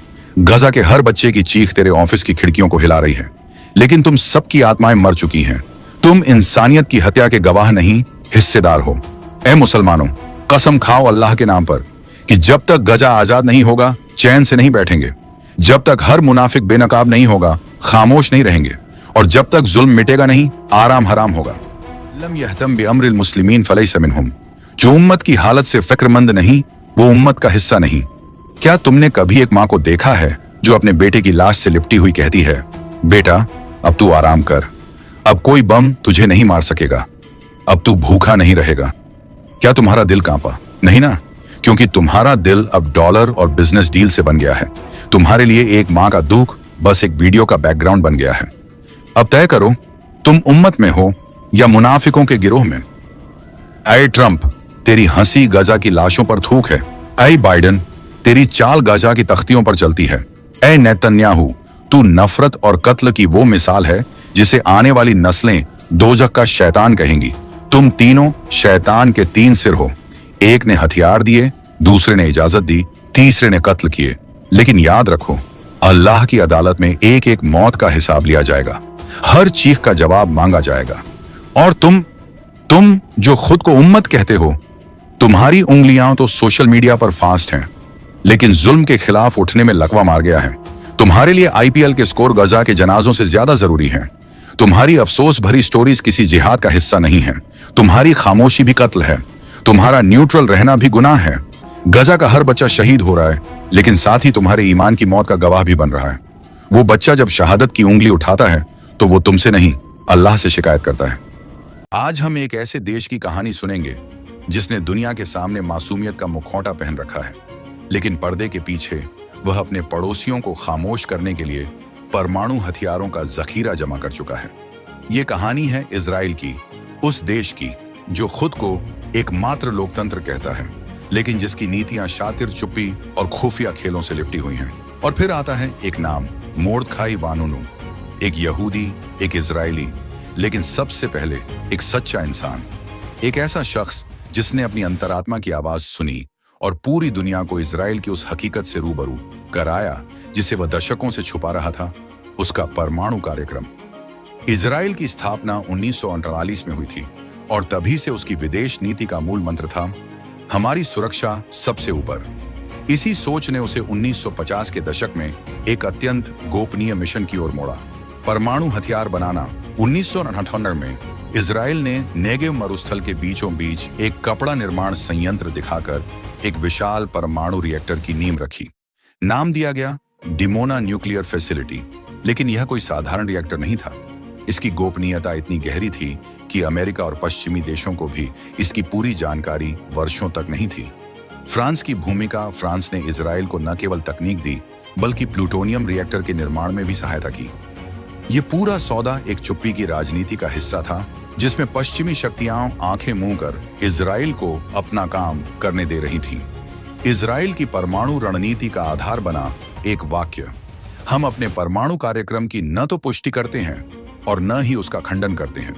इसे कहते हैं अम्बिग्विटी डॉक्ट्रिन, यानी अस्पष्टता का सिद्धांत। अमेरिका उसे परमाणु समझौतों से छूट देता रहा। अंतरराष्ट्रीय एजेंसियां निरीक्षण नहीं कर पाईं। पड़ोसी अरब देश भय में जीते रहे और सबसे अहम, इजराइल ने कभी परमाणु अप्रसार संधि NPT पर हस्ताक्षर नहीं किए। इस नीति के परिणाम, मोर्दखाई वानुनू एक मोरक्कन यहूदी था जो इजराइल में पला बढ़ा। वह डिमोना संयंत्र में एक तकनीकी सहायक के तौर पर काम करता था, लेकिन धीरे धीरे वह इजरायली नीतियों से असहमत होने लगा, विशेषकर फिलिस्तीनियों के साथ हो रहे अत्याचारों से। निर्णय, सच उजागर करना। 1986 में वानुनू ने डिमोना रिएक्टर के अंदर की 50+ गोपनीय तस्वीरें एक ब्रिटिश अखबार द संडे टाइम्स को दे दी। इन तस्वीरों ने दुनिया को पहली बार बताया कि इजराइल के पास 80-200 परमाणु बम हैं और वह हाइड्रोजन बम बनाने की भी क्षमता रखता है। इजराइल यह गद्दारी सहन नहीं कर सकता था। मोसाद ने एक सुंदर महिला एजेंट के जरिए वानुनु को रोम, इटली बुलवाया। वहीं पर उसे नशीला इंजेक्शन देकर बेहोश किया गया और गुप्त रूप से इजराइल ले आया गया। गुप्त मुकदमा और सजा उस पर राजद्रोह और जासूसी के आरोप लगाए गए। मुकदमा बंद कमरे में चला। उसे 18 साल की सजा दी गई, जिनमें से 11 साल एकांत कारावास में बिताए।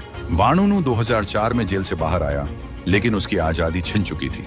उस पर यात्रा प्रतिबंध थे, मीडिया से बात नहीं कर सकता था। हर छोटी गतिविधि पर निगरानी रखी जाती रही। कई बार दोबारा हिरासत में लिया गया। आज भी वह यरूशलेम में एक छोटे कमरे में रहता है। न बीवी है, न परिवार, न जिंदगी जैसी कोई चीज। अमेरिका, जो ईरान, उत्तर कोरिया और यहां तक कि इराक को हथियारों के संदेह मात्र पर बमबारी कर देता है, इजराइल के परमाणु बमों पर चुप है। इजराइल का परमाणु कार्यक्रम आज भी अस्तित्व में है। वानुनु आज भी नजरबंद है। पश्चिम आज भी चुप है। लेकिन सच एक बीज होता है, एक बार बो दिया जाए तो मिटाया नहीं जा सकता। वानुनु ने बीज बोया है। कभी न कभी कोई और उस बीज को पानी देगा। जिन हाथों ने परमाणु बम की पहली इबारत लिखी, वही आज हमें शांति का प्रवचन देते हैं। क्या यह विडंबना नहीं है? जिन्होंने 1945 में हिरोशिमा और नागासाकी को एक पल में राख कर दिया, जिन्होंने लाखों मासूमों को जलती हुई लपटों में झोंक दिया, जिन्होंने इंसानियत को एक बार नहीं बार बार शर्मसार किया, वो आज कहते हैं कि हम दुनिया को परमाणु खतरे से बचा रहे हैं। क्या यह मजाक नहीं है? क्या यही मानवता है? कहते हैं ईरान अगर परमाणु बम बनाएगा तो दुनिया खतरे में पड़ जाएगी, लेकिन ये नहीं बताते कि अमेरिका, रूस, ब्रिटेन, फ्रांस, इस्राइल, सबके पास बम है, हजारों की संख्या में। क्या उनके बम दूध से बने हैं? क्या उनके बम शांति फैलाते हैं? नहीं। फर्क सिर्फ इतना है कि जब जुल्म करने वाले शक्तिशाली होते हैं तो उनके जुल्म को नीति कहा जाता है। ईरान पर हमला किया ताकि वह परमाणु बम न बना सके, क्या यही न्याय है? डोनाल्ड ट्रंप ने कैमरे के सामने खड़े होकर गर्व से कहा, हमने हमला किया ताकि ईरान को परमाणु बम बनाने से रोका जा सके। हमने दुनिया को बचा लिया। क्या दुनिया को यही समझाया जा रहा है कि जो ताकतवर है वही ठेकेदार है इंसानियत का? तो फिर यह पूछने का हक भी हमारा है, जिनके पास खुद हजारों परमाणु बम है, क्या उन्हें हक है किसी और को रोकने का? क्या इसका मतलब यह है कि ताकतवर देशों को सब कुछ करने की छूट है?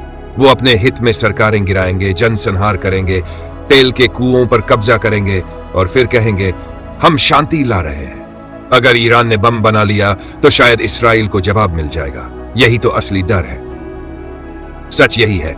डर है कि मुस्लिम मुल्क अगर ताकतवर हुआ तो मौन नहीं रहेगा। वो अपनी जमीन की हिफाजत करेगा। वो गजा पर गिरते बमों का जवाब देगा। वो बच्चों की लाशों पर खामोश नहीं रहेगा। यही डर उन्हें खाए जा रहा है। इस्राइल की क्रूरता पर पूरी दुनिया मौन है। क्यों? गजा की गलियों में खून बहता है, बच्चों के स्कूल मलबा बनते हैं, अस्पतालों पर बम गिरते हैं और इस्राइल कहता है हम आत्मरक्षा कर रहे हैं। कौन सी आत्मरक्षा? किससे? 5 साल का बच्चा जिसके हाथ में किताब है, जिसका सपना डॉक्टर बनना था, क्या वो तुम्हें खतरा था? क्या वो पत्थर उठाने वाला किशोर तुम्हारी फौज को हिला सकता था? और जब वह मरता है तो पूरी दुनिया चुप रहती है। संयुक्त राष्ट्र सिर्फ कड़ी निंदा करता है, कोई प्रतिबंध नहीं, कोई सजा नहीं। क्यों? क्योंकि कातिल उनका दोस्त है। अब कातिल इंसाफ सिखाएगा और मजलूम को गुनहगार ठहराएगा। जब फलस्तीनी रोता है उसे आतंकवादी कहा जाता है। जब एक औरत अपने बच्चे की लाश सीने से लगाकर बैठती है तो उसकी तस्वीर भी सेंसर कर दी जाती है। लेकिन जब इस्राएली फौज रॉकेट गिराती है तो उसे सर्जिकल स्ट्राइक कहकर महिमा मंडित किया जाता है। यह कौन सी प्रकारिता है? कौन सी नैतिकता है? कौन सी इंसानियत है? धर्म के नाम पर बर्बादी का व्यापार। कहते हैं हम ईश्वर के चुने हुए लोग हैं, बाकी सब अधम है, गुलाम है या दुश्मन है। यही सोच वह जहर है जो पूरे संसार को खा रहा है। यही सोच वह दीमक है जो इंसानियत की जड़ों में लगी है। इस सोच ने बाबरी मस्जिद गिराई, चर्चों में आग लगाई, गुरुद्वारों में गोली चलाई और अब बच्चों की कब्रों पर बैठकर जश्न मनाया। यही नस्लीय घमंड, यही धार्मिक अनाकार, यही सबसे बड़ा आतंक है। Iran, Iraq, Syria, Afghanistan, Lebanon, फलस्तीन, इन सभी मुल्कों को टुकड़ों में बांट दिया गया। कभी डेमोक्रेसी लाने के नाम पर, कभी आतंक से लड़ने के नाम पर। हर बार बहाना नया, लेकिन मकसद एक, तेल, ताकत और सत्ता। मुसलमान अगर तरक्की करे तो वो खतरा है, अगर वो आवाज उठाए तो वो कट्टरपंथी है, अगर वो हिफाजत करे तो वो आतंकवादी है। बस वो अच्छा है जब तक वह मरा हुआ है या चुप है। संयुक्त राष्ट्र सिर्फ कागजों की एक संस्था। जब जुल्म होता है ये गंभीर चिंता जताते हैं, जब बम गिरते हैं ये शांति की अपील करते हैं, जब लाशें गिनती से बाहर होती हैं तब ये आपात बैठक बुलाते हैं। लेकिन कार्रवाई नन के बराबर। क्यों? क्योंकि 5 ताकतवर देशों को कोई नहीं छू सकता। वो वीटो कर देंगे और मजलूम फिर से मारा जाएगा। अब हम चुप नहीं रहेंगे। इतिहास गवाह है, मजलूम जब जागता है तो फिर कौमें उठ खड़ी होती है। अब ये चुप्पी टूटेगी। अब हर घर से आवाज आएगी, हर जमीर जागेगा, हर कलम लहू से लिखेगी। हम वही लोग हैं जिनकी लाशों से शहरों की नींव रखी गई, जिनकी बेटियां बेची गई, जिनके बेटों को वादी कहा गया, लेकिन हमारी रूह कभी मरी नहीं। तुमने आग लगाई है, अब ये आग फैलेगी। अब वो वक्त गया जब मजलूम गिड़गिड़ाता था। अब वो वक्त है जब जालिम की आंखों में आंखें डालकर बात की जाएगी। अब हर फलस्तीनी, हर कश्मीरी, हर अफगानी, हर रोहिंग्या एक सुर में कहेगा, अब बहुत हुआ। अब हम चुप नहीं बैठेंगे। अब हम सिर्फ सहेंगे नहीं, अब हिसाब होगा। अब हर जुल्म का जवाब दिया जाएगा, कलम से, सच से, हिम्मत से और इंसाफ की तहरीर से। जब मजलूम जागता है तो इतिहास बदल जाता है। कभी एक दौर था जब मोहल्ले का हर शख्स एक दूसरे की फिक्र करता था। किसी के बेटे ने गलत रास्ता चुना तो पड़ोसी डांटता था, माफ करता था और फिर समझाता भी था। कभी मस्जिद के इमाम, कभी गली के बुजुर्ग, कभी माँ बाप, हर कोई बुराई के सामने दीवार बनकर खड़ा होता था। मगर आज के दौर में अगर कोई बुराई से रोकता है तो उसे कहा जाता है, तेरा क्या काम है, तू कौन होता है टोकने वाला, तेरा दिल देख पहले, फिर किसी और को समझा। हमने बुराई को बर्दाश्त करना सीख लिया है। हमारी आंखों के सामने शराब बिकती है, जिना खुलेआम होता है, बच्चियां दरिंदों की शिकार बनती हैं, नाजायज रिश्तों को मोहब्बत का नाम दिया जाता है और हम खामोश रहते हैं। क्यों? क्योंकि हमें डर है। डर कि लोग क्या कहेंगे, डर कि कहीं कोई नाराज न हो जाए, डर कि हमारा नुकसान न हो जाए। लेकिन क्या तुमने कुरान की वो आयत नहीं पढ़ी? तुम सबसे बेहतरीन उम्मत हो जो इंसानों के लिए पैदा की गई। तुम भलाई का हुक्म देते हो, बुराई से रोकते हो और अल्लाह पर ईमान रखते हो। अगर हमने बुराई से रोकना छोड़ दिया तो हम इस उम्मत के लायक नहीं बचे। आज अगर जुल्म पर खामोश हो गए तो कल हिसाब के दिन तुम्हारी खामोशी गवाही बनेगी। कयामत की निशानियों में से एक है, बुराई को बुराई न समझा जाएगा और भलाई को भलाई न माना जाएगा। आज जो झूठ बोलता है वो चालाक कहलाता है, जो रिश्वत लेता है उसे समझदार कहा जाता है, जो हराम खाता है उसे सक्सेसफुल माना जाता है और जो सच्चा हो, ईमानदार हो, उसे बेवकूफ कहा जाता है। तो बताओ, क्या ये कयामत की निशानी नहीं? हम अपने बच्चों को ये नहीं सिखाते कि अल्लाह देख रहा है। हम कहते हैं दुनिया क्या कहेगी। हम अल्लाह से नहीं डरते, लोगों से डरते हैं। भाई, जब तेरा बच्चा गुनाह करेगा और तुझे सिर्फ इसलिए अफसोस नहीं होगा क्योंकि लोगों को पता नहीं चला, तो समझ ले तू अल्लाह को भूल चुका है। आज अगर बुराई को रोकने वाला तन्हा है तो समझ ले उम्मत सो चुकी है। नबी करीम ने फरमाया, जो कोई तुम में से बुराई देखे तो उसे अपने हाथ से रोके, अगर हाथ से न रोक सके तो अपनी जबान से रोके, और अगर जबान से भी न रोके तो अपने दिल में बुराई समझे, और ये ईमान का सबसे कमजोर दर्जा है। लेकिन आज हम दिल से भी बुराई को बुराई नहीं समझते। हमने बुराई से ताल्लुक बना लिया है, हमने गुनाह को नॉर्मल बना लिया है। अब कोई लड़की बेपर्दा घूमे तो कहते हैं उसकी मर्जी है, कोई लड़का गलत रास्ते पे चले तो कहते हैं जवानी का जोश है, कोई नाच गाना करे तो कहते हैं टैलेंट है। मगर जब कोई कहता है भाई ये गलत है तो उस पर हंसते हैं, उसे दकियानूसी, जाहिल, कट्टर कहते हैं। हकीकत यह है कि हमें बुराई पसंद आ चुकी है। हमें गुनाहों से मोहब्बत हमें जहन्नम की तरफ ले जा रही है। भाई, जब तक तुम बुराई से नफरत नहीं करोगे तब तक तुम ईमान की मिठास नहीं सकते।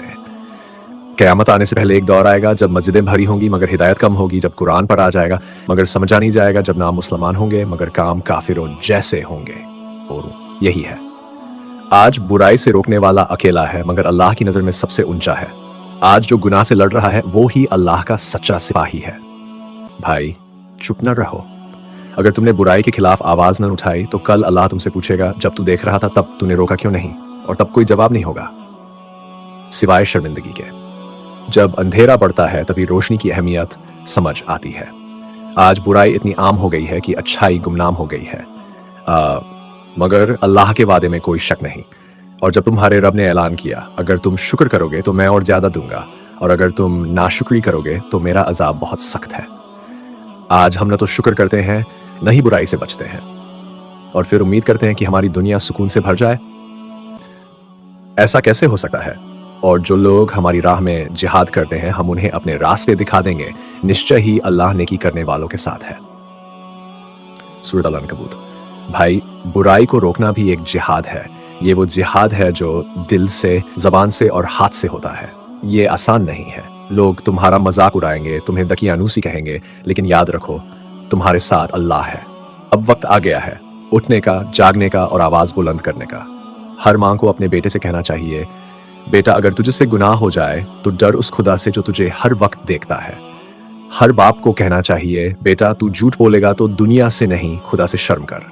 हर दोस्त को अपने दोस्त से कहना चाहिए, भाई अगर तू गलत कर रहा है तो मैं तुझसे मोहब्बत नहीं तेरी आखिरत की फिक्र करता हूँ। आज उम्मत को चाहिए ऐसे लोग जो बुराई को बर्दाश्त न करें, जो हाथ में नहीं तो जबान से और जबान से नहीं तो दिल से ही सही, मगर बुराई को बुराई कहे, ताकि जब कयामत आए और अल्लाह सवाल करे, क्या तुमने मेरी धरती पर बुराई को बढ़ते नहीं देखा था, तो हम सर उठाकर कह सके, हाँ मेरे रब मैंने देखा और मैं रुका नहीं था, मैंने आवाज उठाई थी, मैंने रोका था। और उस दिन जब सब कांप रहे होंगे, जब माँ अपने बच्चे को भूल जाएगी, जब सूरज सिर पर होगा, उस दिन शायद अल्लाह कह दे, ओके जा तूने मेरी खातिर बुराई से लड़ाई लड़ी थी, आज मैं तुझे अपनी रहमत में छुपा लेता हूँ। आज के इस दौर में जब बुराई आम हो गई है, अच्छाई की आवाज दबा दी जाती है। ऐसे वक्त में सच्चाई का साथ देना सबसे बड़ा इबादत है। हर घर से एक आवाज निकले, हम गुनाह के खिलाफ है। हर मोहल्ले में एक इंसान खड़ा हो जो कहे ये गलत है, ताकि बुराई को लगे अब ये आसान नहीं रहा, ताकि शैतान थर थर कांपे जब देखे कि उम्मत जाग रही है। आखिरत में काम वही आएगा जो आज बुराई से लड़ा। ना पैसा, ना शोहरत, ना फॉलोअर्स, ना लाइक्स, बस तेरा अल्लाह तेरे साथ हो, यही काफी है।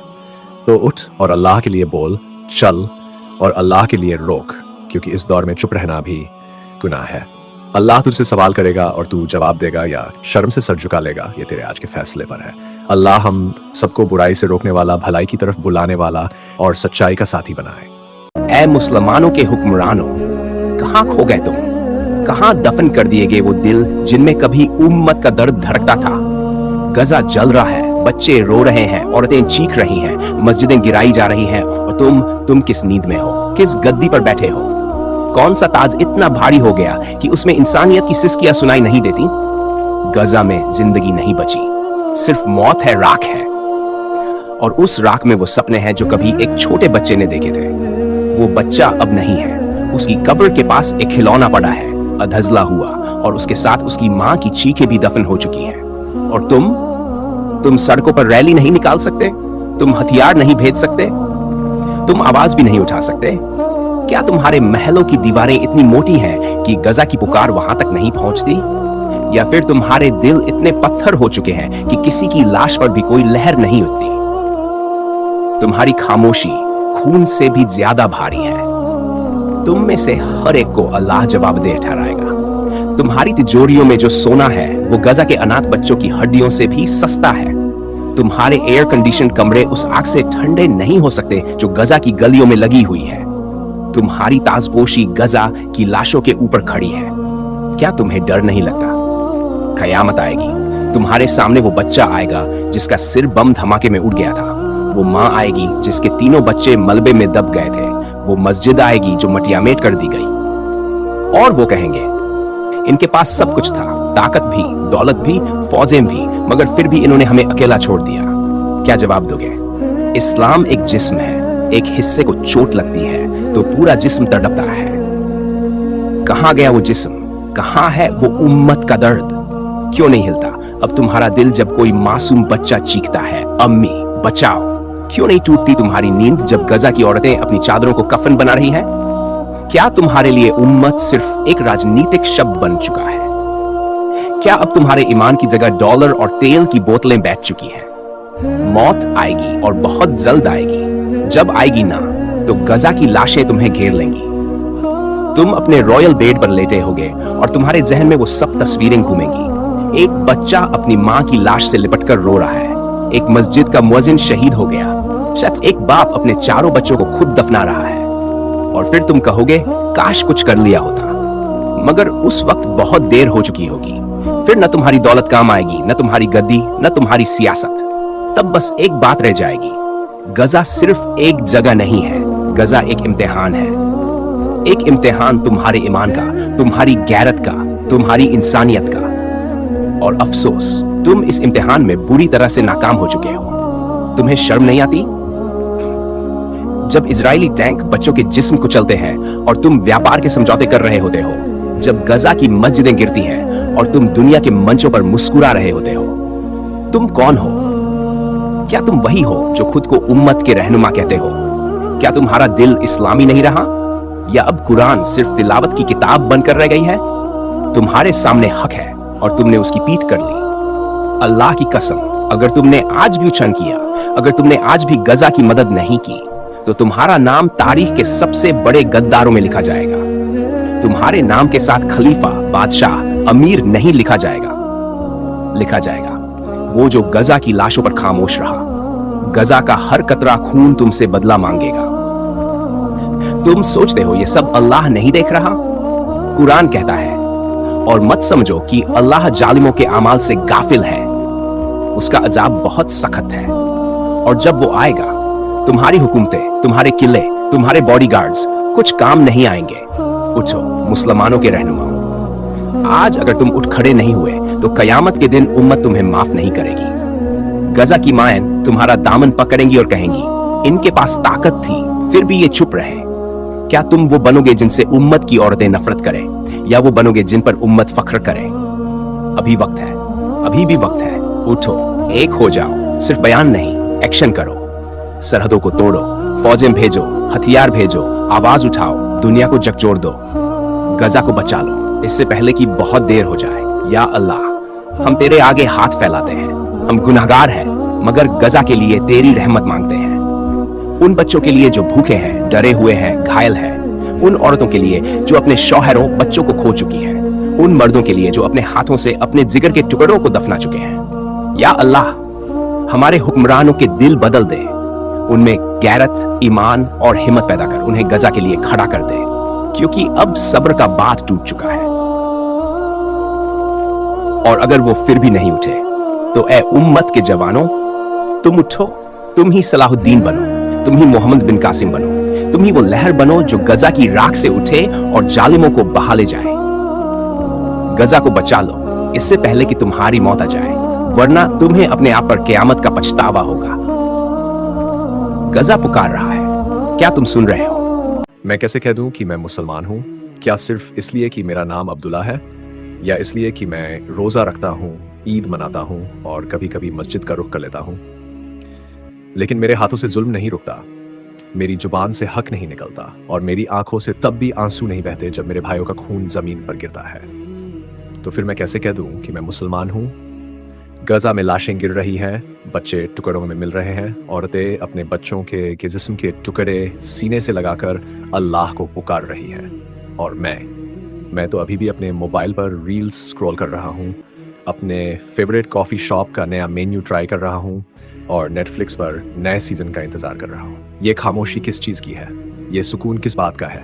क्या हम मर चुके हैं? क्या हमारा ज़मीर दफन हो चुका है किसी बैंक बैलेंस, किसी शॉपिंग मॉल या किसी दुनिया के धोखे के नीचे? हमारे नबी सल्लल्लाहु अलैहि वसल्लम रात रात भर रोए थे सिर्फ इसलिए कि उनकी उम्मत जहन्नुम में ना चली जाए। उन्होंने अपना खून बहा दिया, पत्थर खाए, भूख से पेट पर पत्थर बांध लिया ताकि मैं और आप अल्लाह के रास्ते पर चल सके। उन्होंने फरमाया, जो शख्स मेरी उम्मत की फिक्र नहीं करता वो मेरी उम्मत में से नहीं। आज गजा में एक माँ के 3 बच्चे शहीद हो गए, उसका घर मिटा दिया गया। उसने बस यही कहा, अल्हम्दुलिल्लाह, अल्लाह की रजा में राजी हूँ। और हम तो रोज़ ये दुआ करते हैं कि हमारा ऐसी खराब ना हो जाए, हमारा वाईफाई स्लो ना हो जाए, हमारा खाना देर से ना आए। क्या यही है नबी सल्लल्लाहु अलैहि वसल्लम की उम्मत? एक दिन आएगा जब हर शख्स रुकेगा और हर नज़र उठेगी अर्श के मालिक की तरफ। उस दिन कोई जुबान झूठ नहीं बोलेगी, कोई दिल अपना राज नहीं छुपा सकेगा। और उस वक्त सवाल होगा, क्या किया तूने जब मेरे बंदे का खून बहाया जा रहा था? क्या बोले जब मेरी बंदी की इज्जत लूटी जा रही थी? क्या रुका था तेरा शॉपिंग, तेरा एंटरटेनमेंट, तेरा नेटफ्लिक्स? और हमारी जुबान खामोश होगी, सिर्फ आंसू होंगे और कोई माफ़ी का मौका नहीं होगा। लेकिन आज तो वक्त है, आज तो दिल धड़क रहा है, आज तो जुबान चल रही है, तो फिर हम बेजान क्यों हो गए हैं? जब कुरान चीख चीख कर कहता था इन्नमल हयातुद दुनिया लाबुन व लाहबुन, ये दुनिया तो सिर्फ खेल तमाशा है, हमने कहा बस यही चाहिए। हमने आखिरत की किताबें बंद करके नेटफ्लिक्स खोल लिया, कुरान की तिलावत छोड़ दी और पॉडकास्ट रील्स शुरू कर दी, और फिर भी कहते हैं मैं मुसलमान हूं। ये दुनिया धोखा है, लेकिन हमने इसे हकीकत बना लिया है। एक चमकता शोरूम हमारे दिल का नूर चुरा ले गया, एक नौकरी ने हमारे जिस्म का जिहाद छीन लिया, और एक वीजा ने उम्मत की लाश पर खड़े होकर हमें सपने दिखा दिए। क्या यही है मुसलमान? जब गजा में लहू बहता है हम एड टू कार्ट दबा रहे होते हैं। जब एक माँ अपने बच्चे का कतरा कतरा समेट रही होती है, हम इंस्टा पर नया फिल्टर आजमा रहे होते हैं। क्या यही उम्मत है जिसके लिए सहाबा अपने जिस्म चीर देते थे, जिसके लिए इमाम हुसैन ने अपना सिर कुर्बान कर दिया, जिसके लिए खालिद बिन वलीद ने कभी पीठ नहीं दिखाई? तो फिर हम कौन हैं? हमारी खामोशी, हमारी बेवफाई।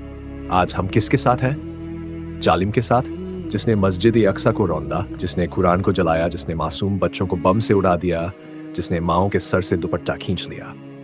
और हम उनसे कारोबार करते हैं, उनके ब्रांड्स पर पैसे उड़ाते हैं, उनके स्टार्स को फॉलो करते हैं, और जब कोई बाइकआउट की बात करता है तो कहते हैं इससे क्या फायदा होगा? फायदा? क्या उम्मत का खून भी अब फायदे में तौलोगे? क्या औरत की इज्जत भी मार्केटिंग स्ट्रेटेजी बन गई? क्या रसूलुल्लाह सल्लल्लाहु अलैहि वसल्लम की सुन्नत भी डिस्काउंट ऑफर हो गई? जब तुम जालिम से हाथ मिलाते हो तो सिर्फ हाथ नहीं मिलाते, तुम कत्ल में शरीक होते हो। जब तुम उनके प्रोडक्ट्स खरीदते हो, सिर्फ सामान नहीं लेते, तुम उनके बारूद में अपना हिस्सा डालते हो। और जब तुम चुप रहते हो तो अल्लाह के नजदीक भी तुम जालिम के साथ ही लिखे जाते हो। गजा की पुकार और हमारा बेहस दिल। एक माँ चीख रही थी, मेरे बच्चे को किस गुनाह में मारा गया? और कोई जवाब नहीं था।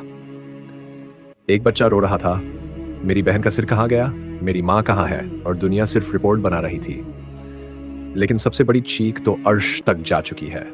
वो आवाज तुम्हारे दिल तक क्यों नहीं पहुंचती? गजा के लोग रात को नींद नहीं लेते, हम रात भर खर्राटे मारते हैं। वो सुबह अपने लहू को दफन करते हैं, हम सुबह जिम और सेल्फी पोस्ट करते हैं। क्या यही है मुसलमान? वो दिन दूर नहीं जब जमीन अपने अंदर के राज उगल देगी, जब आसमान चकनाचूर हो जाएगा, जब हर शख्स कहेगा मुझे मेरा हिसाब दे दो। और उस दिन ये भी पूछा जाएगा, तू कहाँ था जब तेरे भाई की माँ की इज्जत को सड़कों पर घसीटा गया? क्या तूने उस वक्त नेटफ्लिक्स बंद किया था या नहीं? तू कहाँ था जब मस्जिद अक्सा पर बूटों की ठोकरें थीं? क्या तेरी जुबान से हस्बुनल्लाह निकला था या सिर्फ मीम्स? वो दिन आएगा जब हमारी खामोशी भी गवाही देगी। हर रील, हर स्टेटस, हर ब्रांड की खरीद सब गवाही बन जाएंगी। वो एक चीख होगी जो अर्श तक जाएगी और अल्लाह पूछेगा, क्या मेरी बंदी के लिए तूने कुछ किया? और हम चुप रह जाएंगे। रसूलुल्लाह की उम्मत से शिकायत। क्या तुम्हें पता है रसूलुल्लाह क़यामत के दिन एक शिकायत करेंगे? कुरान में अल्लाह ने फरमाया, वक़ाल रसूल या रब इन कौमी अत्तखदू हादल कुरान महजूरा। रसूल कहेंगे, ए मेरे रब, मेरी कौम ने इस कुरान को छोड़ दिया था। लेकिन ये सिर्फ कुरान की शिकायत नहीं होगी, ये भी होगी मेरे उम्मती ने मुझे छोड़ दिया, मेरा जिक्र छोड़ दिया, मेरा दर्द भूल गया, मेरा मिशन भूल गया, मैं रो रो कर भेजा गया था इस दुनिया के लिए। लेकिन मेरी उम्मत खुद दुनिया में डूब गई। उनकी आंखों से आंसू बह रहे होंगे, हमारे हाथ खाली होंगे और हम उनकी तरफ देख नहीं पाएंगे क्योंकि हमें शर्म आएगी एक ऐसे रसूल के सामने जिसके लिए हमने एक वक्त भी न निकाला। आज भी वक्त है। कब तक? आज भी वक्त है, लेकिन वक्त कब तक रहेगा? जब तक मौत का फरिश्ता दरवाजा नहीं खटखाता, जब तक दिल धड़क रहा है, जब तक आंख आंसू बहा सकती है। उम्मत का दर्द महसूस करो, जुल्म के खिलाफ आवाज उठाओ। अपना मोबाइल, अपनी पसंद, अपने ब्रांड्स, अपनी जिंदगी का हिसाब लो। बचपन की कहानियों से निकलकर सहाबा की मिसाल बनो। याद रखो, अल्लाह कमजोर मुसलमान से नफरत नहीं करता, लेकिन खामोश मुसलमान से उसका हिसाब सख्त होता है। आज की पुकार या तौबा या शिकायत।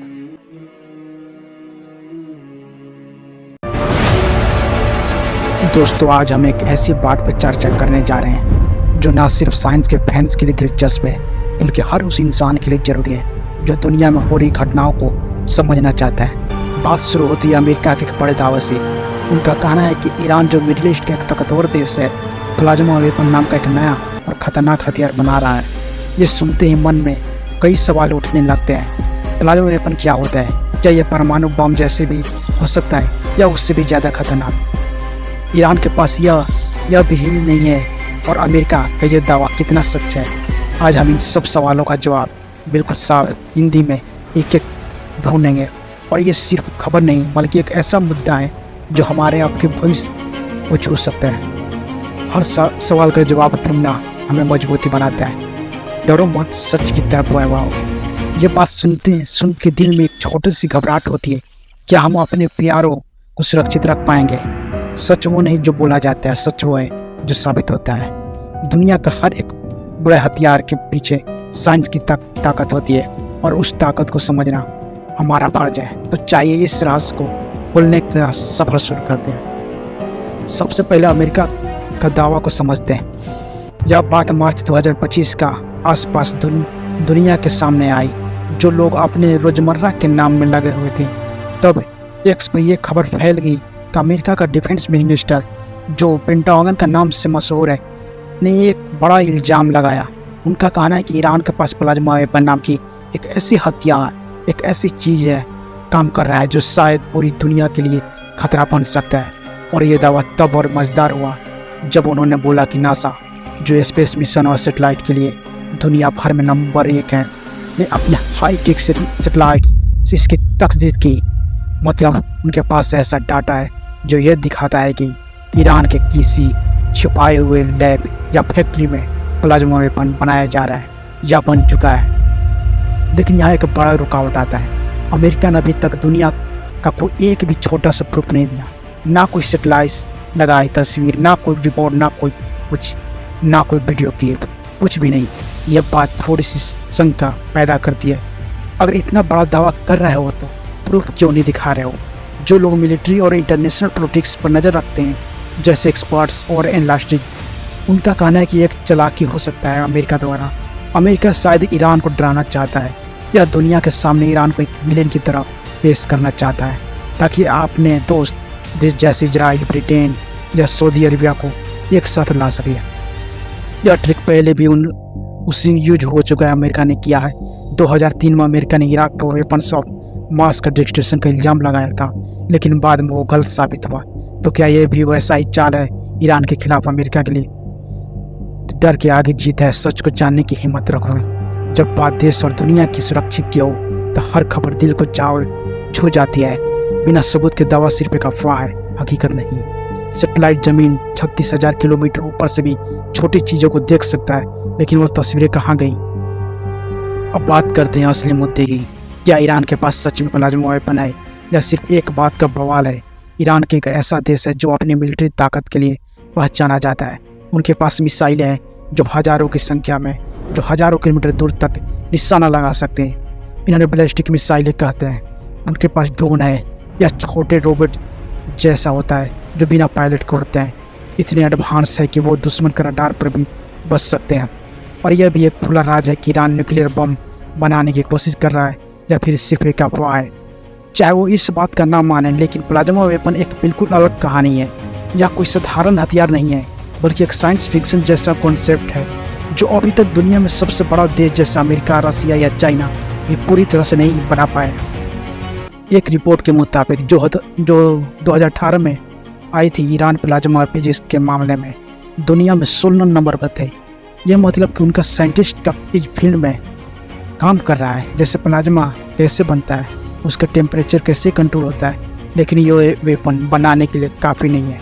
प्लाज्मा वेपन के लिए चाहिए बड़े बड़े लेबोरेटरी जहाँ करोड़ों रुपए की मशीन लगे हैं। चाहिए इतनी ज़्यादा बिजली की एक छोटा पावर प्लांट भी छोटा पड़ जाए, और चाहिए सालों तक टेस्टिंग ताकि ये वेपन परफेक्ट हो सके। ईरान ने कभी अपने टीवी चैनल या ऑफिशियल स्टेटमेंट में नहीं कहा कि उनके पास यह है।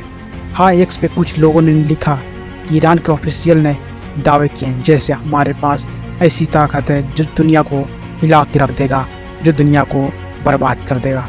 लेकिन ये बातें किसी बड़े न्यूज़ पेपर या न्यूज़ चैनल ने कन्फर्म नहीं हुआ, तो अभी तक ये सिर्फ एक अंदाजा है, प्रूफ नहीं। हर बड़ी चीज़ छोटी चीज़ शुरुआत से बनती है। ईरान हो या कोई और, मेहनत से कुछ भी मुमकिन है। अगर ये सच है तो हमारा घर का बाहर एक खतरा खड़ा हो सकता है। ये सोच दिल रुला देती है। जब तक हाथों में प्रूफ ना हो, आंखों पर विश्वास मत करो। प्लाज्मा फिजिक्स में गैस का चार्ज करके एनर्जी बनाती जाती है, लेकिन इसका वेपन बनना सालों का काम है। सालों लग जाते हैं प्लाज्मा को वेपन बनाने में। अब जहाँ समझते हैं कि प्लाज्मा वेपन होता क्या है और ये परमाणु बम से कैसे अलग है। क्या परमाणु बम से ये ज़्यादा खतरनाक है? प्लाज्मा एक ऐसी चीज़ है जो हमें रोज़ की ज़िंदगी में नहीं दिखता है। यह मैटर का एक रूप है जो तब बनता है जब गैस का बहुत ज़्यादा गर्म किया जाता है, जैसे लाख डिग्री सेल्सियस तक। इसे गैस के छोटे छोटे पार्टिकल अलग हो जाते हैं और एनर्जी से बाहर जाते हैं। इससे हम प्लाज्मा कहते हैं। आपने फिल्म में देखे होंगे जैसे स्टार वार्स या मार्वल मूवी में एनर्जी गन्स या लेजर बीम्स। प्लाज्मा वेपन का आइडिया बिल्कुल वैसा ही है, लेकिन ये असली दुनिया में अभी तक नहीं बन पाया है। अब सवाल ये है कि क्या ये परमाणु बम से भी ज़्यादा खतरनाक है?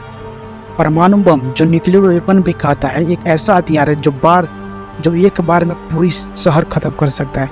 1945 में अमेरिका ने जापान को 2 शहरों हिरोशिमा और नागासाकी पर न्यूक्लियर बम गिराया। एक बम से 1.5 लाख लोग मरे, घर जले गए और रेडिएशन का असर आज भी वहाँ है। लोग सेहत पे है, बच्चे बीमार पैदा होते हैं। प्लाज्मा वेपन काम थोड़ा अलग है। ये शायद एक स्पेसिफिक चीज़ का निशाना बनाया है, जैसे एक दुश्मन के ड्रोन, मिसाइल या मिलिट्री कैंप। अगर ये छोटा है तो ये न्यूक्लियर जैसा बड़ा नुकसान नहीं करेगा, लेकिन इसको बड़ा और पावरफुल बनाया गया जैसे पूरे एक शहर को टारगेट करने के लिए, तो ये भी एक उतना ही खतरनाक हो सकता है। अभी तक ये टेक्नोलॉजी पर प्रैक्टिकल नहीं है, मतलब किसी ने इसका रियल में यूज नहीं किया है, जबकि न्यूक्लियर बम का खतरा हमें पहले से देख चुके हैं। हर नई ताकत एक नई उम्मीद है, इसे समझ कर अपन आप को तैयार करो। तबाही की बात सुनकर डर जाता है, क्योंकि हम अपने बच्चों को ये दुनिया में देना नहीं चाहते।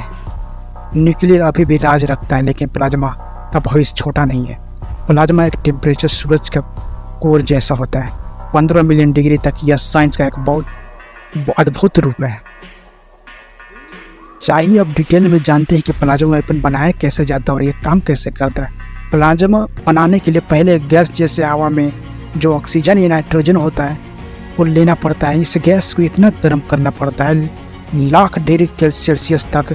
ये उस पर इतना जोर की बिजली मारना पड़ता है कि वो चार्ज हो जाए। यह काम छोटी मशीन से नहीं होता। इसको बनाने के लिए बड़े बड़े लेजर चाहिए जो रोशनी की ताकत से गैस को गर्म करते हैं। यह मैग्नेटिक फील्ड जो प्लाज्मा को एक जगह बंद कर रखते हैं ताकि वो इधर से उधर बिखरें। इसके लिए एनर्जी भी इतनी चाहिए कि एक छोटे न्यूक्लियर रिएक्टर या बड़ा पावर प्लांट भी काम न आ सके। यह कोई छोटा गन या पिस्टल नहीं है। इसको बनाने के लिए पूरे फैक्ट्री और लैब नेटवर्क चाहिए होता है। अब ये काम कैसे करता है? जब प्लाज्मा तैयार हो जाता है तब इसको एक तीर या बीम की तरह टारगेट पे छोड़ा जाता है, जिसके एक लेजर लाइट को दूर तक भेजना है। यह प्लाज्मा इतने गर्म होता है कि यहाँ लोहे की टैंक को पिघलाया जा सकता है, एरोप्लेन की इंजन को जलाया जा सकता है, या रडार या कंप्यूटर जैसे इलेक्ट्रॉनिक सामान को ख़त्म कर सकता है। लेकिन यहाँ एक बड़ी प्रॉब्लम है, प्लाज्मा को दूर तक ले जाने में मुश्किल है। हवा में यह तेज़ी से फैल जाता है, जो अपनी ताकत खो देता है। जैसे पानी का फवारा दूर जाते जाते छोटा हो जाता है। इसीलिए साइंटिस्ट अभी तक इस पर रिसर्च कर रहे हैं कैसे इसको कंट्रोल किया जाए, एक असली वेपन बनाया जाए। हर बड़ा सपना मुश्किल से शुरू होता है, लेकिन हिम्मत से पूरा होता है। यह सोचकर दिल कांप उठता है कि यह ताकत एक दिन हमारे खिलाफ भी हो सकता है। जो स्टेबल है वो अभी हथियार नहीं बन सकता। प्लाज्मा को बनाने के लिए फिजिक्स, केमिस्ट्री और इंजीनियरिंग का परफेक्ट कॉम्बिनेशन चाहिए। यह साइंस का एक बड़ा चैलेंज है। आखिरी सवाल जो हर किसी के मन में, अमेरिका का यह दावा कितना सच्चा है? अमेरिका ने कहा कि नासा के सैटेलाइट ने ईरान के प्लाज्मा वेपन को प्रूव किया, लेकिन वो प्रूफ कहाँ है? ना कोई तस्वीर, ना कोई रिपोर्ट, ना कोई वीडियो, ना कोई स्टेटमेंट, ना कोई ऑफिशियल स्टेटमेंट। सिर्फ बातें हैं बातें। ईरान ने भी कभी अपने रेडियो, टीवी या न्यूज़पेपर में नहीं कहा उनके पास यह वेपन है। हाँ, नेक्स्ट पे कुछ लोगों ने लिखा है कि ईरानी ऑफिशियल ने बड़े बड़े बातें की हैं, जैसे हमारे पास ऐसी ताकत है जो दुनिया को बदल देगी, जो दुनिया को खतरों में डाल देगी। लेकिन ये बातें किसी बड़े सोर्स से कन्फर्म नहीं हुआ है, तो यह अफवाह भी हो सकता है। जो लोग मिलिट्री और साइंस पर गहरी नज़र रखते हैं उनका कहना है कि एक प्रोपेगेंडा का खेल हो सकता है। प्रोपेगेंडा मतलब ऐसा झूठ जो सच लगता हो। अमेरिका शायद ईरान को बुरा दिखाना चाहता है ताकि अपने साथियों जैसे इजराइल, ब्रिटेन, सऊदी अरबिया, बाकी जो देश है उनको एकजुट कर सके। ईरान पर और ज़्यादा सेक्शन लगा सकता है। प्लाज्मा टेक्नोलॉजी पे काम तो बड़े देश भी कर रहे हैं। अमेरिका खुद लेजर और एनर्जी वेपन पर रिसर्च करता है। रसिया, चाइना भी इसमें रेस में आए। लेकिन अभी तक किसी ने यह फुल्ली वेपन का रूप में नहीं बनाया है।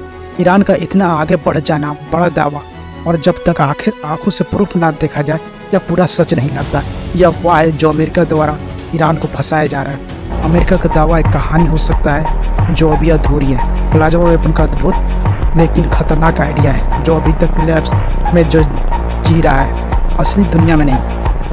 अपने आप में विश्वास रखो तो सच को पहचानने की ताकत रखते हैं। हम सब चाहते हैं कि शांत और सुरक्षित दुनिया यह हर दिल को पुकारे।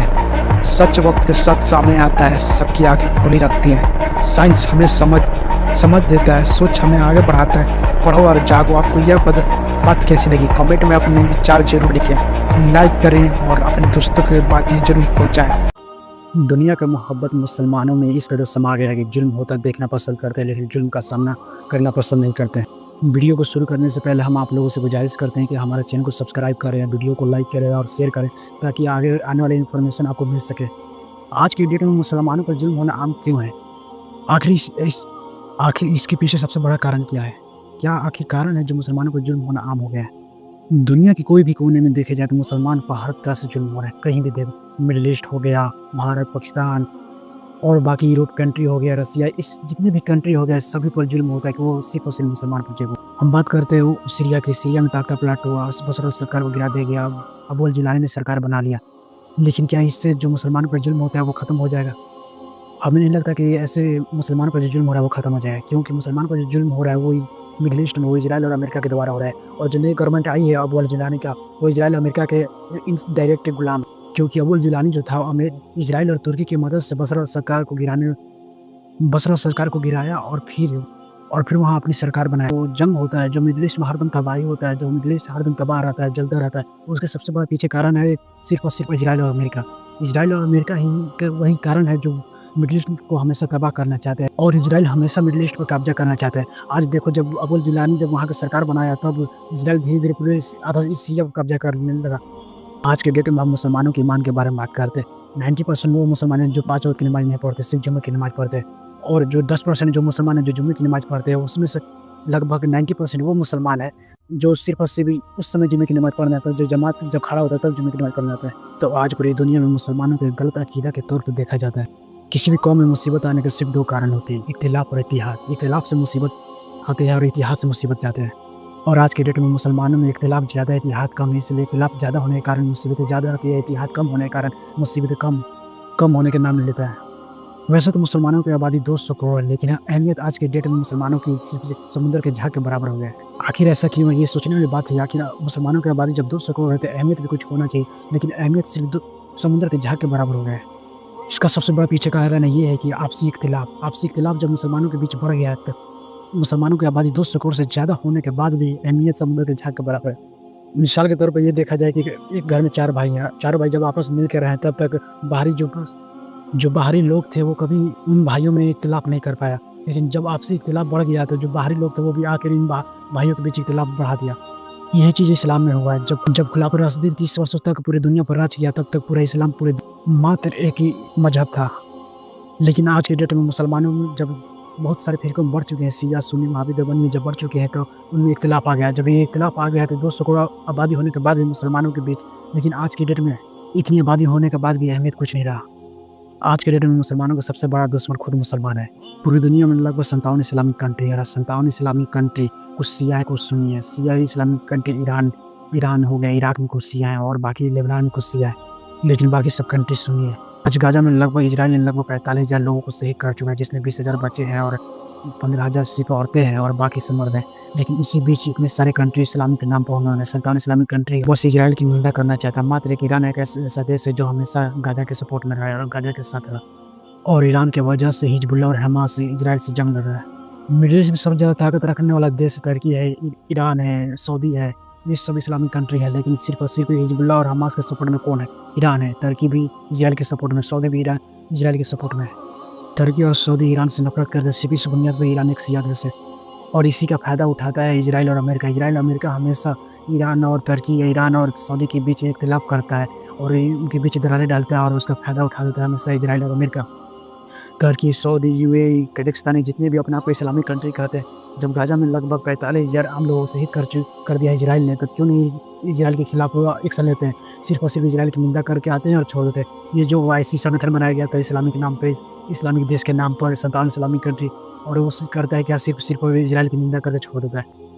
बहुत सारे वीडियो में ऐसा साफ साफ देखा जा रहा है कि इजराइल का आतंकवादी हम साफ साफ दिखा रहा है कि पूरा एकदम वेस्ट अब्राइल में जाकर किसी एक फिलिस्तीनी को जाकर मर्डर कर दे रहे हैं, गोली मार दे रहे हैं। और गाजा में बड़ी बड़ी मिसाइलें यह कहकर डाल रहे हैं कि यहाँ हमास के लोग रह रहे हैं। फिर जब वो मिसाइलें जब वहाँ से धमाका हो रही है, तब वहाँ बच्चों की लाशें निकल रही है।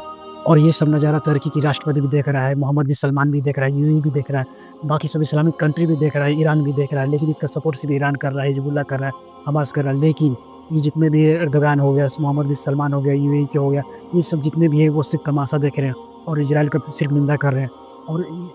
और तुर्की तो भीतरी तौर पर इजराइल की सहायता भी कर रहा है। तो मैं क्यों ना कहूँ कि मुसलमानों का सबसे बड़ा दुश्मन खुद मुसलमान है। क्या तुर्की के पास इतनी हैसियत नहीं कोई इजराइल का सामना कर पाए? क्या ईरान के पास इतनी हैसियत है जो इजराइल का सामना कर रहा है? जब गाजा के 45,000 से ज़्यादा लोगों को शहीद कर दिया इजराइल, और लगभग 10 लाख लोग अपने घर से बेघर हो गए हैं, और 2 लाख ऐसे लोग हैं जो जिसका ये नहीं पता कि जिंदा है कि मरने का हालात में कैसा है। लेकिन फिर भी तुर्की, सऊदी, यूएई, कजाकिस्तान, जितनी भी इस्लामिक कंट्री है, सिर्फ ईरान को छोड़कर, यमन को छोड़कर, इराक को छोड़कर, सीरिया को, सारी कंट्रियाँ जो पहले से बर्बाद है, उसमें जिसमें अमेरिका ने पहले से बर्बाद करके रखा है इन सारी इस्लामिक कंट्रियों को, वही सिर्फ और सिर्फ वही कंट्री है जो फिलिस्तीन के हक में बोल रहा है, गाजा के हक में बोल रहा है, गाजा के लिए लड़ रहा है। और जो तुर्की है, सऊदी अरब है, यूएई है, कतर है, कुवैत है, जितने भी इस्लामिक कंट्री है, बहुत सारा राइस कंट्री है, वो क्यों नहीं आके बोल रहा है गाजा के लिए, गाजा के लोगों के लिए, जिनको रहने के लिए अब घर नहीं है, जिनको रहने के लिए, खाने के लिए खाने नहीं है, पीने के लिए सही पानी नहीं है। जब इजराइल ने इतने सारे अपनों को कत्ल कर दिया है, फिर भी तुर्की और सऊदी कहते हैं कि मैं इजराइल से नॉर्मलाइजेशन करने के लिए तैयार हूँ। और भारत के मुसलमानों के लिए बात कर लो, भारत के ऐसे मुसलमान की संख्या बहुत ज़्यादा है जिनको खुला फलस्तीन के नाम तक नहीं मालूम है, जिसको ये नहीं मालूम खुला फलस्तीन कब से कब तक राज किया, कब से कब अपना शासन चलाए। लोग नमाज से दूर है, दिन से दूर है, कुरान से दूर है, इस्लाम से दूर है, और अय्याशी में डूबे हुए हैं। और फिर जब इन पर काफिरों द्वारा जुल्म किया जाता है तो कहते हैं हम पे जुल्म हुआ। सबसे पहले तो जुल्म को ये लोग खुद अपने आप को करते हैं। अगर आप अपने दिन की बातें करना छोड़ देंगे, अपने आप को दिन को समझना छोड़ देंगे, तो ये जुल्म अपने आप पर करना हुआ। सबसे पहला जुल्म हम अपने आप पर खुद करते हैं, फिर जाकर बाद में काफिर लोग हम पे जुल्म करते हैं। अगर हम अपने आप पर जुल्म करना ख़त्म कर देंगे तो इंशाल्लाह एक दिन काफिरों का जुल्म भी हम पे ख़त्म हो जाएगा। मैंने जितना पढ़ा है और सीखा है, सिर्फ एक ही पता चलता है कि इस्लाम में जो फिरके बने वो सिर्फ एक ही बुनियाद है, वो अकीदा। लोग अकीदे के आधार पर अलग अलग फिरकों में बढ़ चुके हैं, लेकिन 80% वो मुसलमान हैं जो ना वहाबी के अकीदे से मतलब पता है उनको, ना सुन्नी के अकीदे पता है, ना शिया के अकीदे पता है। बस वो समझते हैं कि वो मुसलमान है। क्या ये वो समझने से वो मुसलमान हो जाएंगे? अकल रखने वाला मुसलमान अल हक तरफ जा सकता है। मुसलमानों को होने वाले जुल्म, मिडिल ईस्ट में तबाही और ग्रेटर इजराइल बनता हुआ जो हम लोग देख रहे हैं, ये सब का सब हमारे नबी सल्लल्लाहु अलैहि वसल्लम के हदीस के मुताबिक है। और ये सब सिर्फ और सिर्फ एक क़यामत की निशानियाँ है। ग्रेटर इजराइल बनेगा। ग्रेटर इजराइल में सीरिया, जॉर्डन, इजिप्ट, पूरा फिलिस्तीन जाएगा, कुछ सऊदी अरब के बाद जाएगा, यहाँ तक कि तुर्की का जाएगा, यहाँ तक कि तुर्की की राजधानी भी ग्रेटर इजराइल में शामिल हो जाएगा। और ये सब होने के बाद खुरासान से एक फौज निकलेगी। आज के डेट में पाकिस्तान, ईरान और अफगानिस्तान के बीच में है खुरासान, और वो सारी फौजें निकल कर इमाम मेहंदी की क़यादत में आएगी, और इमाम मेहंदी पूरे ग्रेटर इजराइल को ख़त्म कर देगा। और इसके बाद पूरी दुनिया में इस्लाम ही इस्लाम रहेगा, अमन और शांति ही रहेगा। लेकिन इसका मतलब ये नहीं कि हम लोग जुल्म के खिलाफ आवाज़ भी नहीं उठाएं। गाजा में आम लोगों का नरसंहार हो रहा है, गाजा में बच्चों का जेनोसाइड हो रहा है, तो उसके खिलाफ बोलना भी छोड़ दें। जो जितना कर सकता है उसके लिए उतना करना वाजिब है।